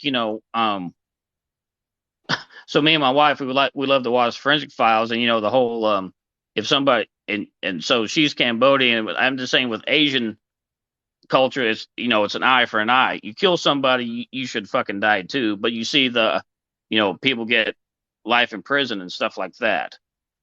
And, there's always ways of deciding how many years, this, that, and the other. Should he have had some sort of prison time? I mean, that's not speculatory. You That's all don't the sound thing. like you don't sound like you're 100% certain he should have got prison time. I just find it. I think all of those. Well, here's the thing. It's not just him, but all four of those officers got put in prison. Yeah, but we're talking about Derek Chauvin right now. And you the don't only reason sound like you don't sound for certain like you believe Derek Chauvin should have gotten prison time. Well, here's the thing. The only reason anybody can you name the other three officers without looking it up? No, I can't. Well, and that's the thing. So that's what I'm getting at. The only officer anybody ever knows is the one, because that video was shown from 15 feet away. But he was the senior officer. Yes, with like three other rookies and his brother-in-law, who was his partner, right there standing, trying to make sure the crowd didn't fucking do anything else. And yeah. I'm not saying what they did was right or whatever. No, you're not saying what they did was right. The problem is you're not really saying it was wrong. No, I'm not saying it was wrong. Because he was like I said, you brought it up and you were looking at the body cam video, and you can see that he was resisting arrest, and there was even a part where another man on the street was telling Floyd, "Hey, just don't resist, just get in the back," and he and as soon as he went into once they tried to put him into the back, he started saying, "Oh, I'm claustrophobic. Oh, I can't breathe. I'm having an anxiety attack." And then before he was even on the ground, it was, "I can't breathe," So it was a very unfortunate situation, and it's just, and again, like with that video, that's from way back. You can't see what's going on. What are they doing? Even in the video you just saw there, what exactly are they doing? They just look like they're hovering over the guy. For one, you're trying to be fair. The first thing you need to worry about is your safety and the safety of your fellow officers, or like with me, my fellow EMTs, paramedics. But he's in handcuffs. Whose safety is it? You got 4 guys with guns in the There are many examples of people still being able to do stuff in handcuffs and overpowering officers. You got an unarmed guy in handcuffs, and you're saying that he's a potential threat to 4 armed men? And here's the thing too. The 2 initial officers, one of them had just gotten off of training, and so he was like green, a rookie, and the other one was only on the job for 3 months. So what I'm getting at is it was just a bad situation all around. I don't. But we're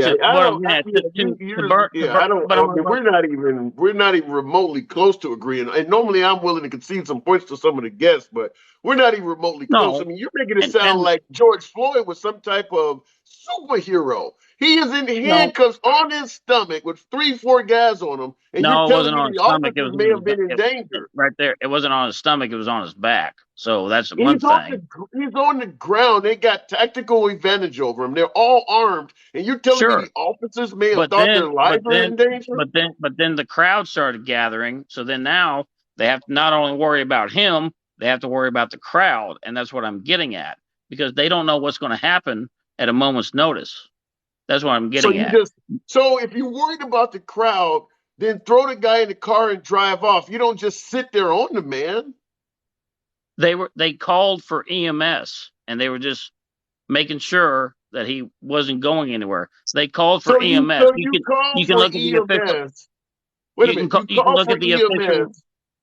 Here's what I don't get. You call for EMS and you just sit on the guy until the ambulance arrives?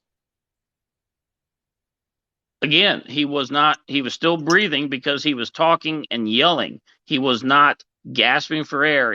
Was he talking and yelling the entire 9 minutes? No, yes, he was. Not. Okay, so how long was he talking for then? Out of the entire 9 minutes? That part I don't understand. But here's the issue I would tell you. When you watch the 9 minutes, even if the guy is still talking, once he is no longer physically struggling, why not just get up off of him? Clearly he wasn't struggling that whole time. And you see that they did that. They got off of him in the video, even from the 115 feet away. They got off of him.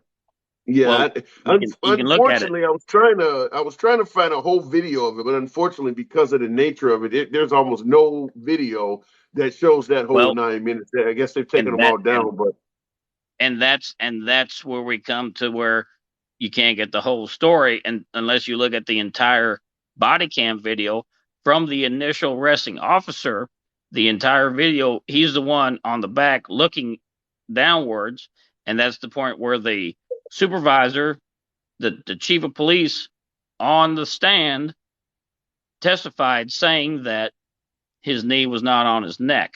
It was like on his shoulder. Also, too, it's very it's kind of deceptive looking at. Okay, there. Okay, let's look at it real quick since we're up late night talking about this.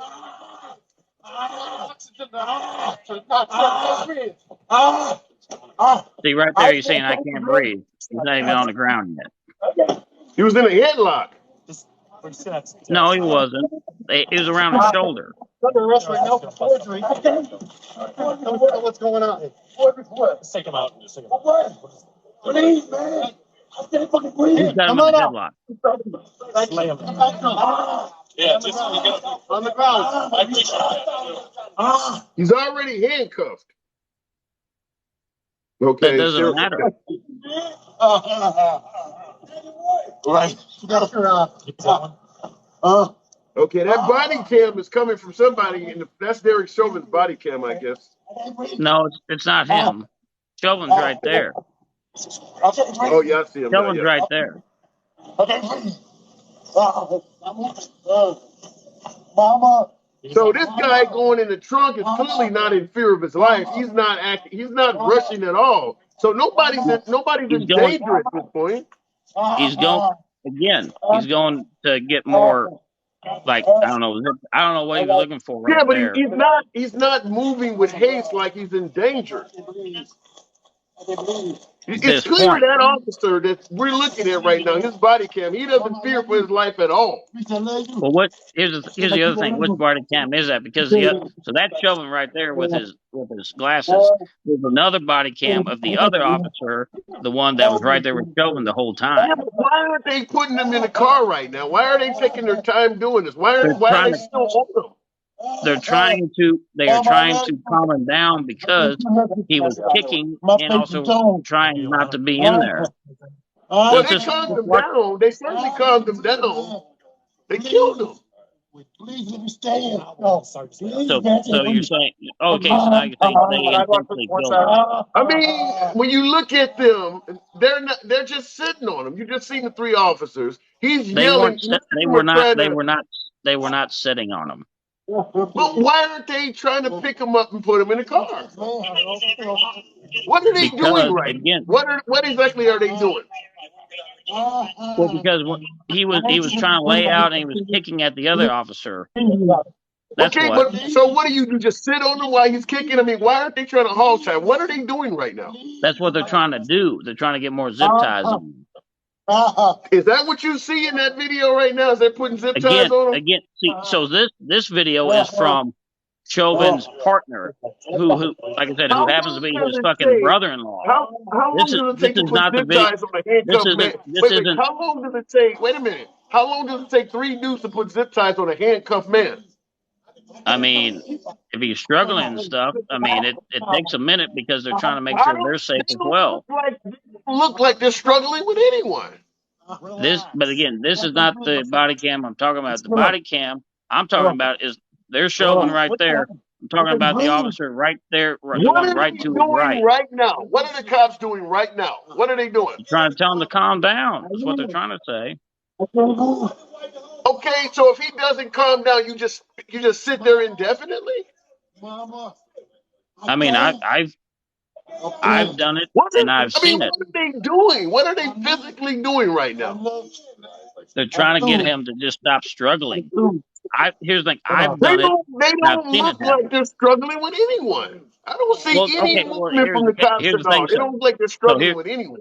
So to your argument, so if they're not struggling and they're not, so if they're not struggling, then that means that they're not putting too much pressure and stuff on him.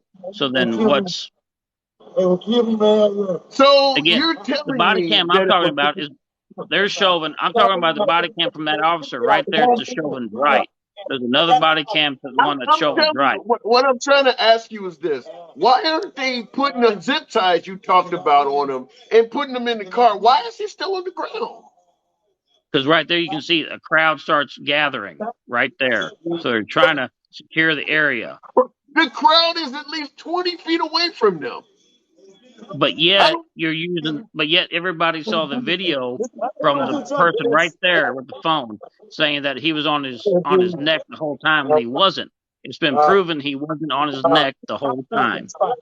Okay, I always make it clear. I give folks an opportunity to state their point, but I don't see any. Okay, you're talking about the crowd. The crowd is at least 20 feet away. There's none of them moving forward at all. That crowd does not look threatening at all at this point. They're yelling. They're yelling at him. They're yelling at him. They're yelling at him, and they're video recording, and they're saying, "Hey, just let us take care of our job." But they're just recording, and they're yelling at him the whole time. So what are the police doing with George Floyd at this point? It's hard to talk when again, they're trying to. He's still resisting. So in other words, they can sit on him until he calmly shuts up. They got the right to just keep him on the ground indefinitely. Okay, well here's the thing. What would you do in this situation? I would do the same thing all cops do. They put people in the car struggling and screaming all the time. Pick the man up off the ground and put him in the car. You don't have to wait till he's violent. But they weren't being violent with him. No, it doesn't matter. You're spending way more time at the scene than you need to. You got the guy on the ground in handcuffs. You got multiple. Don't get me wrong.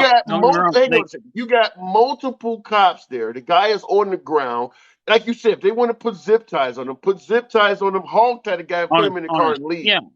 I don't see any reason why they're at the scene this long. I don't see any legitimate reason for that. And what I'm getting at is there was definite things that they could have done better, protocols and everything that they could have done better. I agree with that completely. And that led to him dying by not following those protocols. That is what caused his death. If they had made the goal of getting this guy in the car as soon as possible and driving off, he would still be alive. So are you saying that somebody who was in perfect health would have died too? I'm saying that if you did what you did to George Floyd, to anyone, they would have had adverse health effects. There's no reason to keep this guy on the ground as long as they have him on the ground. You got multiple cops there. Why not just pick the guy and throw him in the back of the car? Right here. The body cam you got right now, this is not of the body cam I'm talking about. The body cam I'm talking about is of the officer that's right there next to Chavez. This is his partner, and who happens to be his brother-in-law, trying to keep the crowd away, is what he's doing. Meanwhile, George Floyd is still on the ground during all of this. And you're not explaining why he's not up off the ground yet. And he's yelling He's yelling and he's talking. He's That breathing. doesn't matter. You got him in Yes, it does. handcuffs. Yes, if You you can't if keep a you are person on talking, the. trust me, So I what you're know. If telling me? you are You can. talking and breathing, if you are talking, you are breathing. If you're yelling, So you are because breathing. he is. But wait a minute. Why? Just so he's on the ground because he's still talking? No. I didn't say that. I said if he's still yelling and talking and he's trying to say everything he can to say, oh, I can't breathe, I can't breathe. Well, if you're yelling, I can't breathe, you're breathing. Okay, that's fine. But I'm still asking you the question: why is he on the ground for so long? And again, that's just one of those things like every situation is One of those different. things that kills people. That's one of those things that kills people. Well, just being I on the mean, ground. you're not. No, if you're on the ground in handcuffs, you can just watch cops for like 10 seconds. There's plenty of people on the ground in handcuffs that aren't dying. You're giving me all kinds of examples, but you're not explaining to me why the heck this guy is on the ground that long. He's in handcuffs. Why is he on the ground for Well, that and see, length of right now, time? and like with this video, you can't see it. I'm talking about the video from the officer that's next to Chavez. He is struggling the whole time. You got three cops on the scene. You got three He was police struggling the officers. whole time. He was It doesn't He was matter. struggling with him the whole time. Yes, it You does. get. If he is struggling that bad, why was that guy calmly going through the back of his hatchback and not helping him? If he is that much of a struggle, why was that cop able to peacefully go through his hatchback and not help the officers who were struggling That for their wasn't lives? peacefully. That wasn't peacefully. And again, he wasn't right there. He was starting to secure around the area. Okay. He's talking to them. Talking to them. Look at what's on the screen. You're going to tell me what he's doing right now does not look like he's peacefully going through a hatchback. This don't look peaceful to you. He's talking to them, and he's making sure he's got. This guy, if George Floyd is struggling, why is this officer casually going through his bags? Again, like I said, there's three officers, and he's getting his equipment that he needs. You said this is not peaceful. This don't look peaceful to you? He's looking at stuff. None of this looks peaceful. You're again, like I said, you're not using the body cam that I was talking about. The video cam, the body cam I'm talking about is not him right there, but the officer that's right next to him. The officer that's right next to him don't look like he's struggling very much either. Because you can't see it from this body cam. You can't see it. Why aren't they radioing for help if they're in such a struggle? They were doing that. And they were calling for EMS as well. You can look up on the official. You can look up on the official. I'm looking at the cop right now on screen. That guy doesn't look like he's struggling with anybody. Right now, yeah. Not look like they're struggling. And this is right. I don't see what you're saying. This is at the beginning. But can you? If you hear it, you can hear Floyd still yelling the whole time. Okay. You can hear him yelling. What does that mean? People get thrown in the back of police cars that are yelling all the time. That means what I'm saying. That means is he's breathing, and nothing that they're doing is disrupting his airway. That's what I'm getting at. That's fine, but the question I'm asking is, why are they doing this? Why is it taking them so long? Why is it taking them so long to get him off the ground? Because he's got two rookie cops right there with him. That's why. So you would admit the other two officers were like just out of training. So you would admit that the rookie cops, in the poor way they handled it, this is the reason why he died. I'd say it was part of the reason. I'm not saying it's the only reason. What is the other part? The other part is, again, did Floyd have fentanyl in the system? Yes or no? Do you know what fentanyl does? Do you know what fentanyl does to respiratory?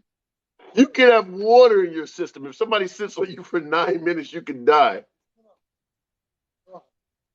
Not if you're still yelling and stuff. But no, fentanyl, we use fentanyl to paralyze people to put an air tube in. It attacks the respiratory system. It makes it where you can't breathe on your own. With the fentanyl in the system, if they had only had him on the ground for 30 seconds, you think he still would have died of fentanyl? Oh, well, yeah.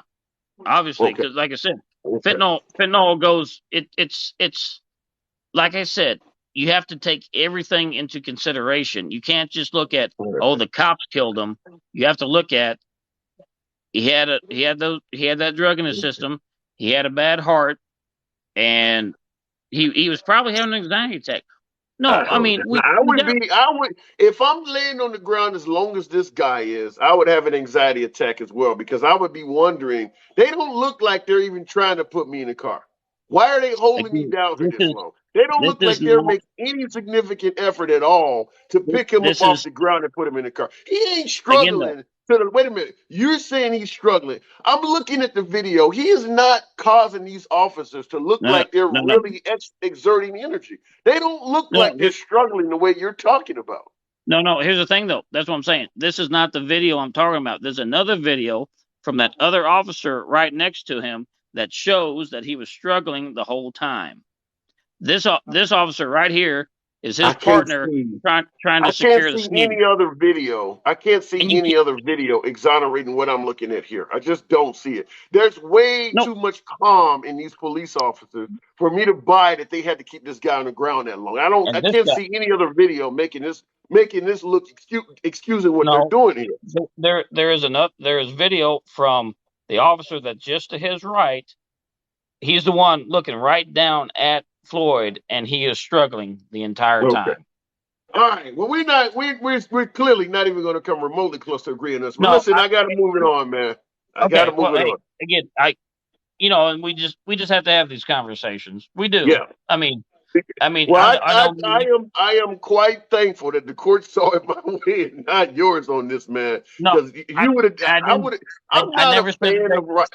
Go ahead. I never said that they weren't in the wrong. I'm just saying you have to take everything into consideration. I did take it all in consideration, and I'm glad they gave him at least 20 years in prison. I gotta go, man. Good talk. I hope. Okay. Let me get this off. I don't want to disrespect the loss of this guy anymore. I'm not here to say that George Floyd was a good guy. I mean, he had a criminal history longer than the CVS receipt, but that don't excuse what they did to that man. And even with the previous caller there, if you believe George Floyd is struggling or whatever, there's a procedure to that. I'm going to assume that when you're in the police academy, it shouldn't take you 9 minutes or however long this guy was on the ground. It shouldn't take multiple officers that long to get this guy off the ground and put him in a police car. Whatever training they get in the police academy, I can't imagine they're dealing with a handcuffed suspect that is putting up so much resistance that it takes 9 minutes to get him off the ground without any officers getting hurt. Now, if he's putting up a serious struggle, he's Bruce Lee in handcuffs, Chuck Norris in handcuffs, and he's real good with his feet, and you got cops with all kinds of welts on their face from this guy doing jump kicks while his hands behind his back, I might be to understand that. But this guy is on the ground for 9 minutes. Not a single officer got hurt. And we're supposed to believe he was putting up such a struggle that he had to be on the ground for 9 minutes and they're all uninjured while he's in handcuffs. I don't know what other video he was suggesting that we need to watch, but I cannot imagine any other angle showing any type of legitimacy for this guy being on the ground that long. I just can't see it. And I'm on here sometimes pointing out where some African Americans that get shot by police actually were justified. I get criticized all the time for saying, "Oh, the cop shot this guy, and if he hadn't acted that way, he brought it on himself." But what they did to this guy, I mean, I like to hear adverse opinions from other guests, but I don't know what to say about that. I just hope that if I'm ever in trouble, I get him to defend me, because his defense was interesting. Let me go back to the box. Good evening. I can't stand that dude that was in the box just now. He was trash. That man was trash. Always want to justify crap. There was no justification. He was on the ground begging for his life, calling for his mama. I don't have a defense for it. That was total trash. That makes the white people look very bad. White people look bad. And I can't stand men like that. Oh, he had fentanyl. Oh my God. He could have had an asthma attack or an anxiety attack. Bitch, please. The cops was right there. They killed him. There was no. All I can say is I don't have any defense for it. I mean, I like to play devil's advocate and stuff like that, but Well, you need to stop I playing don't. devil's There's nothing I can advocate say. with these damn loony birds. I tell you, the GOP lost their damn minds. Trying to Yeah. blame Well, fentanyl. he brought that up. He brought that up because I made the point of suggesting that oftentimes folks on the right, anytime there's a controversial shooting of a black man, folks on the right immediately rush to the defense of the cop. And he wanted to come on and You know what? counter it And by the same literally doing people. exactly that. And the same people that is justifying it is the same people that went up there January 6th and beat the shit out of cops. Go figure. Or we're all for the popos, but they're the ones that are beating the shit out of them. Go figure. Yeah. Tell me I'm lying. Tell me I'm lying. George Floyd should never have been on the ground for 9 minutes. They had people begging him to get off of him. He was begging his mama to come get him. He was even and he was foaming at the damn mouth. That white cop knew about it. That white cop knew. He had charges on him before. I'm glad that bitch is in jail. And the other one's going down. Don't get the live ban. I'm sorry. My bad. My bad. I'm sorry. Be cautious because TikTok censors more than I do. Oh, I'm sorry. Yeah, I don't have I'm any. sorry. I don't. Yeah, it's okay. It's okay. I don't mind what you say, but I don't want TikTok to get it. But I don't have any defense for what he was saying. I had to let him talk a little longer than normal because I couldn't believe what he was saying, and I still because he's white. No offense, he's white. He's the he is. Most of my participants in the program are MAGA. I love MAGA. By the way, tap the screen if you're still here. You like MAGA? Oh my God. I don't like MAGA. They racist. I like MAGA, they don't but like that us. opinion there. Huh? You just seen the racist. Oh, he didn't. You know, is the fentanyl. No, it wasn't the fentanyl. He barely had any in him. They barely had any in him. Okay, and if he was a high, I still don't give the popos the right to kill him. Yeah, I got somebody in the audience. Fancy Press even said, "I'm MAGA, and I think this officer murdered him." Yeah, I think that his opinion, and he's welcome back on the program despite us vehemently disagreeing. But I will say that I think his opinion of George Floyd, fentanyl, I think even most MAGA, like Fancy Pressy said, even most MAGA don't agree with him. I mean, you're looking at that right there on video, and he's coming up with some of the. Like I said, if I was in trouble, I would love to have him as my defense attorney because if you can see a light at the end of the tunnel on that, he wasn't even sure Derek Chauvin deserved prison time. Well, you think? I wanted to go through the phone and choke him. Let me do the same thing that the popo did to him. No, I'm so sick of these people. I'm so sick of these people. Go ahead. You feel what I'm saying? I'm just sick of these people. But then rest in peace of George Floyd. I don't even want to talk bad about that man. He suffered. He honestly God suffered. Even his own cops went against him. His own cops did. Nobody could justify that. Yeah. I don't see any defense. But listen, I'll move it on because I'm sure I got a whole lot of other go before I get you banded. I apologize. I'm just I'm serious. Not a problem. I'm being real. I'm just curious to see what other folks think of after hearing that. But I appreciate you coming on. You're always welcome back. In fact, I'd love to. I'm sorry I said the B word. I apologize for real. Well, you have a good one. You all good. Don't worry about it. Anytime you see me on, come on back through. I will. All right. Good talk. All right. Go straight back to the box. I'm not even going to waste time talking to you guys. Veronica, coming right back to the box. Shocking conversation. Obviously not the topic. We're talking about, do people care about unity anymore? I'm going to assume that conversation would not bring any unity. Good evening, Veronica. Oh, well, good evening, sir. My head was about to explode. Were you listening? Yes. Were you listening to that? Yes. My head was exploding. It was exploding. I'm sitting here listening to this man. He was literally defending a man being kneeled on. He said several times he was not trying to defend their actions. Yeah, but the man had handcuffs on. Yeah, you were defending him. Yeah.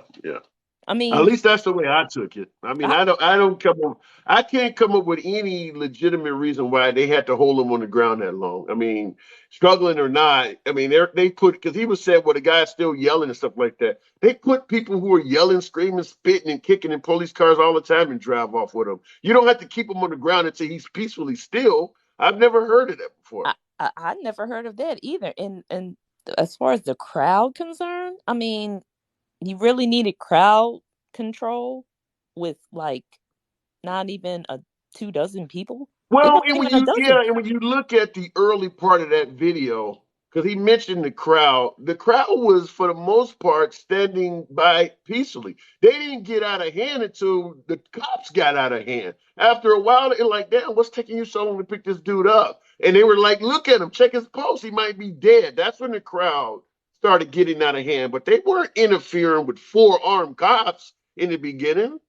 The Oh, cops were just sitting there like, "I got this." 4 armed cops. You said it. Yeah. 4 armed cops have a man who has handcuffs behind his back, and they want to pretend that they Well, were in. I'll say this in the comments. They call me Trump. I believe a friend of the program. I think we've talked before. They call me Trump. Said it hurt my heart for the Trump supporters that support that BS. So clearly, there are some MAGA folks who realize that that type of stuff is what leads folks to suggest that the Trumpers are not very pro African American. Anybody that defends something like that, no different than a rioter or a looter. Black Lives Matter defending the killing of a cop or something like that. When he defended that, yeah, you're making MAGA look really bad doing that. But go ahead, bro.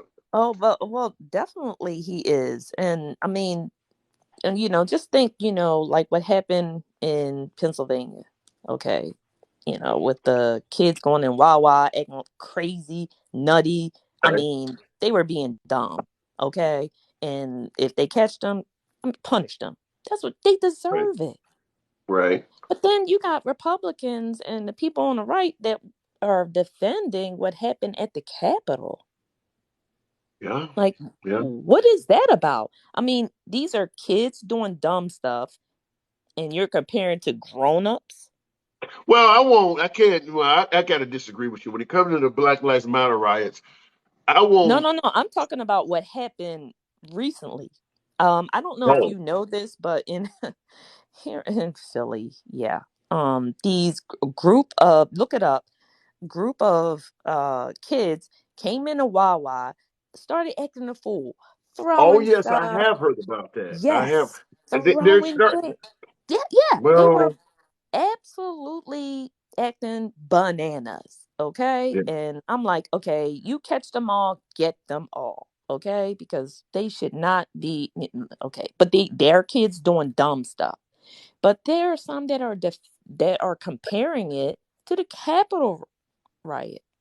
Like, I mean, So these are grown people anything that doing can dumb. divert the anything that can divert the conversation would help. But no, you can't compare kids breaking into a supermarket or It designer wasn't even store broken and mob into. action. They just Yeah, mobbed the place. yeah, They yeah. literally, and I mean, unfortunately, people who don't like black people, they're gonna look at it as, see, this is how they act, not realizing that no, not all of us act like that. Just like I know not all white people act like they did when they went to the Capitol and did all of that stuff. Yes, I will condemn all of that. But, I mean, it seems like this is the world we live in.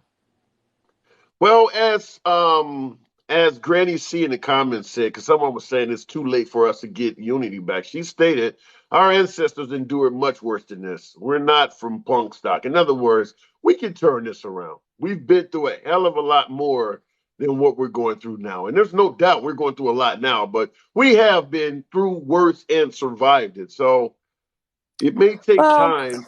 Go ahead. keep this in the back of your mind that it's going to get worse. Just to let you know, I'm putting it out there. It is going to get worse. How can it get better?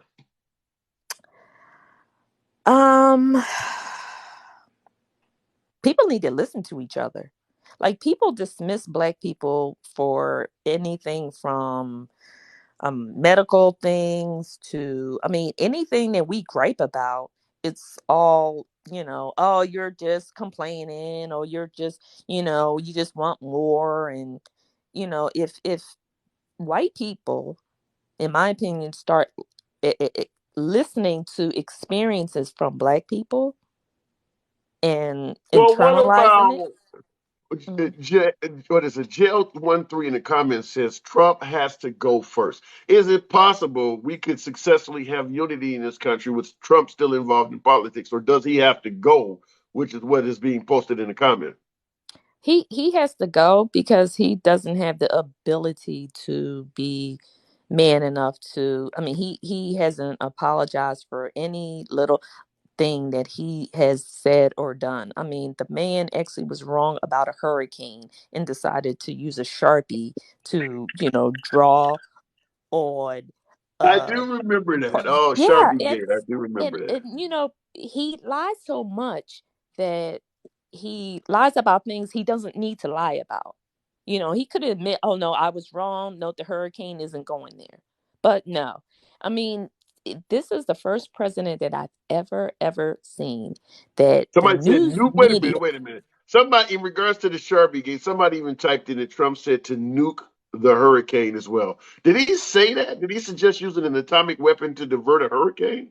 I heard reports of him saying that dumb shit, but I mean, I can't confirm it, and I'm not going Oh, to man. go to any kind of conspiracy theory. And Wow. yeah, he did say that. If it was something that concrete, I mean, I don't mind looking that up, but I Well, looking mean, in the audience, there's no shortage of folks suggesting that he did say it. I'd have to look that up. That is sure, outrageous.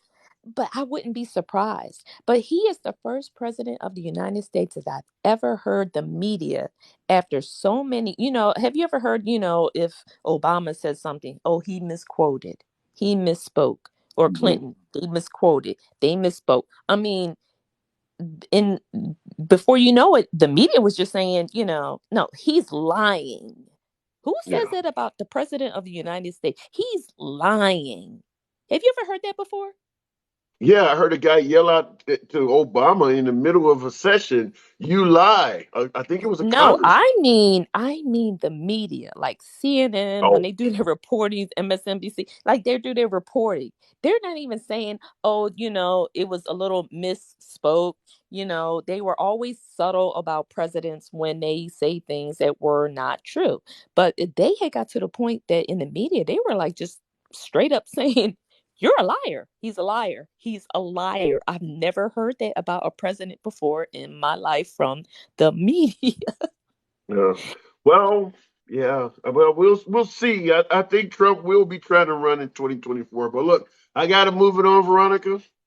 All right, sir. Thank you for letting Absolutely, me in. absolutely a pleasure. Come on back through anytime. All Okay. righty. All right. Looking at the comments, Bill Clinton got in. Lying. No president has been perfect. That is true. He was such an embarrassment. Stevie Annie, are you suggesting Trump was an embarrassment?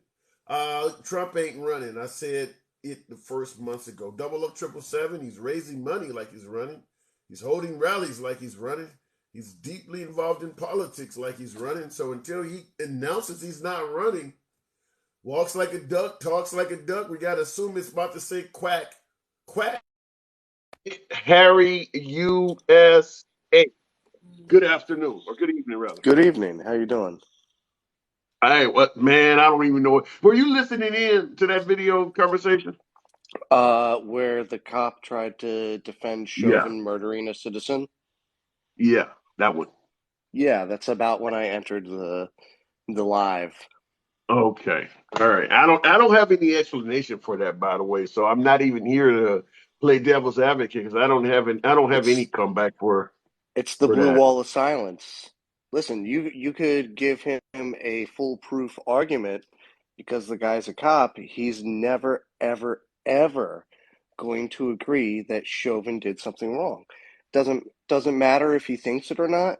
It's the blue wall of Yeah, but silence. They all do it. even the cops testified against Chauvin. His own coworkers, his own supervisor testified that we don't train people to sit on folks for 9 minutes. So there are plenty of cops that testified against him at trial. I mean, there were the police officers at the scene who testified against him after a global demonstration that had never been seen before in recent history. Like, maybe we could compare the George Floyd summer to, the civil rights movement, but, incredibly huge thing that happened preceding these cops getting held accountable. Right. Right. Well, like I said, I don't have. Are you gonna tell me that by and large, that cops don't lie or just won't testify against their fellow officers when they're seen doing things wrong? No, there is a blue wall of silence. You're right about that. There's a very strong blue wall of silence. Like somebody brought up Rodney King in the comments.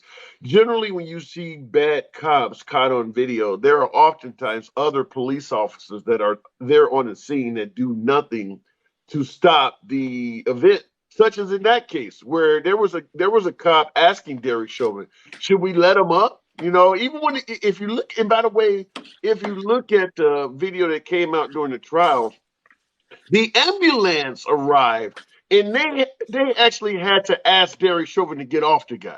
He was still on the guy with the paramedics on scene. They had to ask him, like, get off the guy so we can check him out. So I don't know. I don't know what the guest that was on the program. I don't know what he was talking about. I mean, I think it's very simple that he thinks that cops can do no wrong. It's the blue wall of silence. And you know what? I'm sorry, like, I can't think of anything. I don't know. Yeah, I don't either. And I'm good at how is the blue wall of silence an acceptable thing? It should be a detested thing that undermines justice, right? Yeah.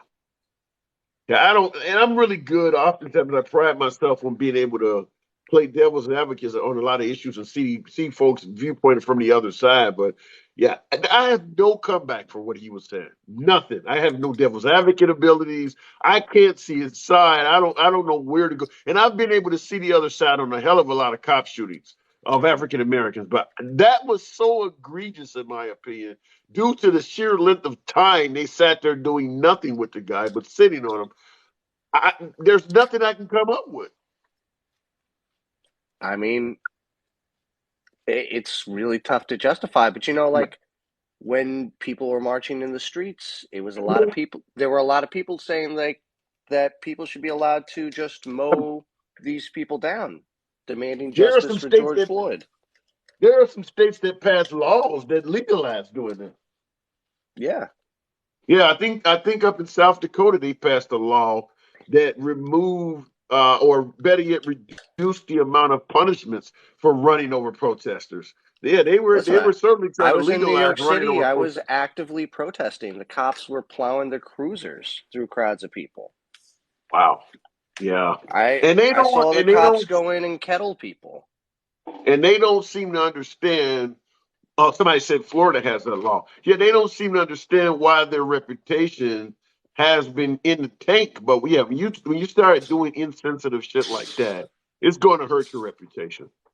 And I think the fact that they really focused in on letting people mow down protesters really is telling a lot about those kind of people. Because who was the very first protester killed by a motor vehicle? Do you remember? The one in Charlottesville? Heather Heyer was her name.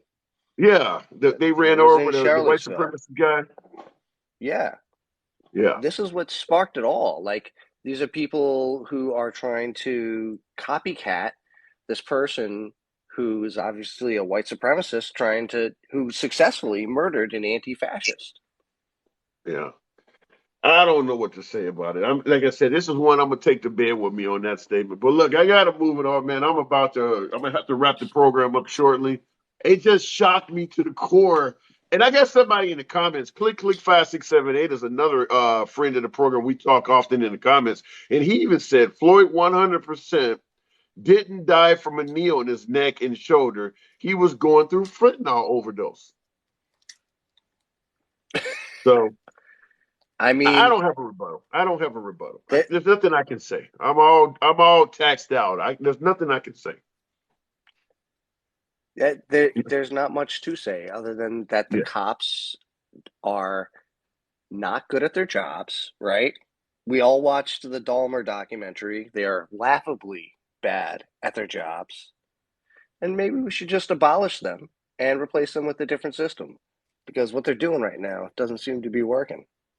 Well, I will say this: anyone, including myself, I'm not a fan of defunding the police and things like that. But anybody who backs the blue, when you hear folks defending what happened to George Floyd or suggesting the man died of something else other than at the cops' hands, you're not helping your goal of protecting officers. You're making people hate cops when you do that. You're making people believe that they are not going to be held accountable for anything. If you back the blue and you're pretending that George Floyd died of something else, you're not helping your own cause. What you're doing, But it goes against it. it's not just George Floyd. You know, I live in New York City. There's this place called Rikers Island. A lot of people at Rikers Island have not been convicted of a crime. They've merely been accused of a crime. Right. And on average, Rikers Island loses an inmate once a month. Wow, really? That often? Once a month. Damn. It's a big issue in New York City. AOC gets a lot of heat over it because they say that she's soft on crime. But the fact of the matter is that, and I want everybody to look this up. Do not take my word for it. At Rikers Island, there are people there who have not been convicted of a crime. They lose inmates once a month. It is grisly, awful things happening to these people. And it's not just by the other inmates, it's also by the corrections officers. Corrections officers. I see Big Chick Beth said that he wrote an article about it. So, but listen, I got to move it on, man. That's real sad. That is sad. I'm gonna look that up. I want to hear more about that as well. Educate yourself on Rikers Island and how often they murder people within their custody. This is a systemic problem. It happens all the time, and you don't hear about it in the paper. No, you don't. These are some people who've not been convicted. Yeah, the problem is just like with they're getting rid of cash bail.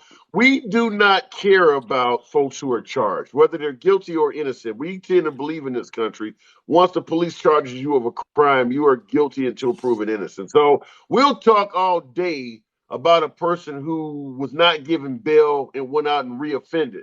But if you go to jail for a crime you didn't commit, or like you said, go to jail and end up getting murdered, nobody gives a shit about you. We don't care about people that are incarcerated. That's why we have so many folks incarcerated, and you can exploit them and do so much wrong to them. It's because of the American society does not care about them. And until that changes, they can't vote. And what politician is riding in on a horse of, I'm going to make lives better for inmates. I'm going to spend your money. Yeah. Exactly. That would be a loser. Yeah. So we are I've said this before, we are a very unforgiving society. That's why even when felons get out, we still try to punish them as much as possible. We just do not like forgiving people for messing up. If we could, I think we damn near have a life sentence or capital punishment for every crime there is. We want to punish. That's American individualism. We love revenge, and everybody wants to feel like they take a part in it. You know, there's a reason why vigilantism was so popular in the Wild West in America. Yeah. And hanging people in town square and all of that shit. All right, I gotta go though, man.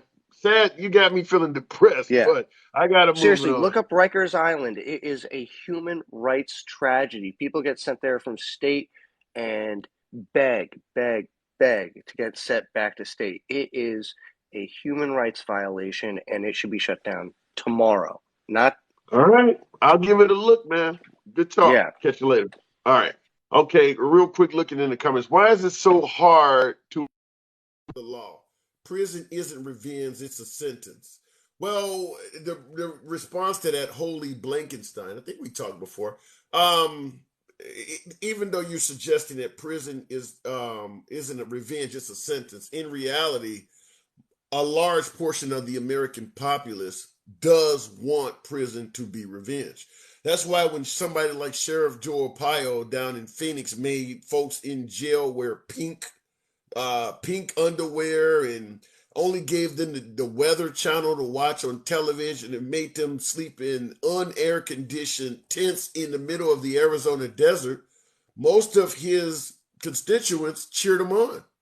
Fact is, America wants our penal systems to be treated like a vengeful place. So not only are you taking away their freedoms for their crimes, make it as horrible as possible while they're in there, under the guise that if you make it really shitty, they won't come back.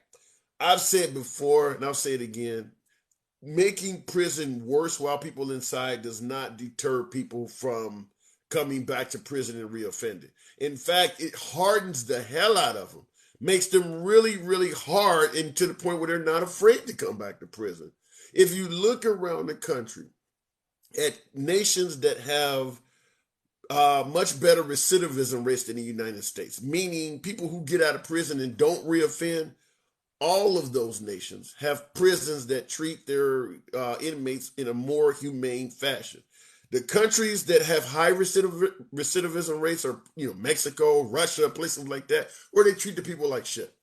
Fact is, I believe it's about 80% of all inmates that are incarcerated will one day get out.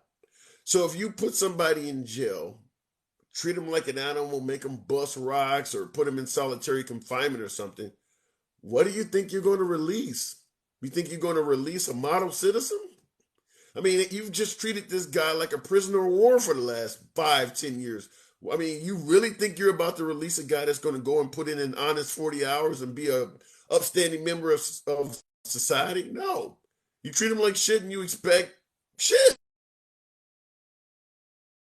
That's what you generally get. I think in this country, 50% of all inmates that are released return back to incarceration within 1 year. Within 5 years, 70% of them have come back. What is the problem? We are making money off of inmates. And because we are making money off of inmates, the goal is not for them to get their lives back together. The goal is to fill up the prisons. Because if I'm making money on inmates, I get to get subsidies and build bigger prisons and there's job security for every damn body. I want more people filling these cells. That's why you have what you have. And when you look at the way our system is set up, everybody from the politicians down to the cop on the street, every single facet of government is rewarded based on incarceration as opposed to improving people. Cops get rewards based on, how many arrests they make. Don't believe the bullshit about there's no quotas. If I bring you to the force and all of my other officers are getting 10 speeding tickets on average per day, you're not going to survive if you're only bringing me 2. I'm going to wonder what the hell are you doing? Even though I didn't tell you your quota is 10, that's your quota. Everybody else is averaging 10 speeding tickets. You're on the same fucking beat and you're coming back with 2? What are you doing all day? Your quota is 10. So we reward police officers based on arrests and the punishment of people. How many DUIs did you give out? So they're getting rewarded based on arrests. We reward judges based on tough sentences. You see judges kicked off the bench all the time for giving people low sentences and slaps on the wrist. You don't hear about judges getting kicked off the bench for giving people tough sentences. We like those kind of people. Same thing with politicians. We reward politicians for passing tough laws on crime. So every facet of the system, their rewards are based on incarcerating people.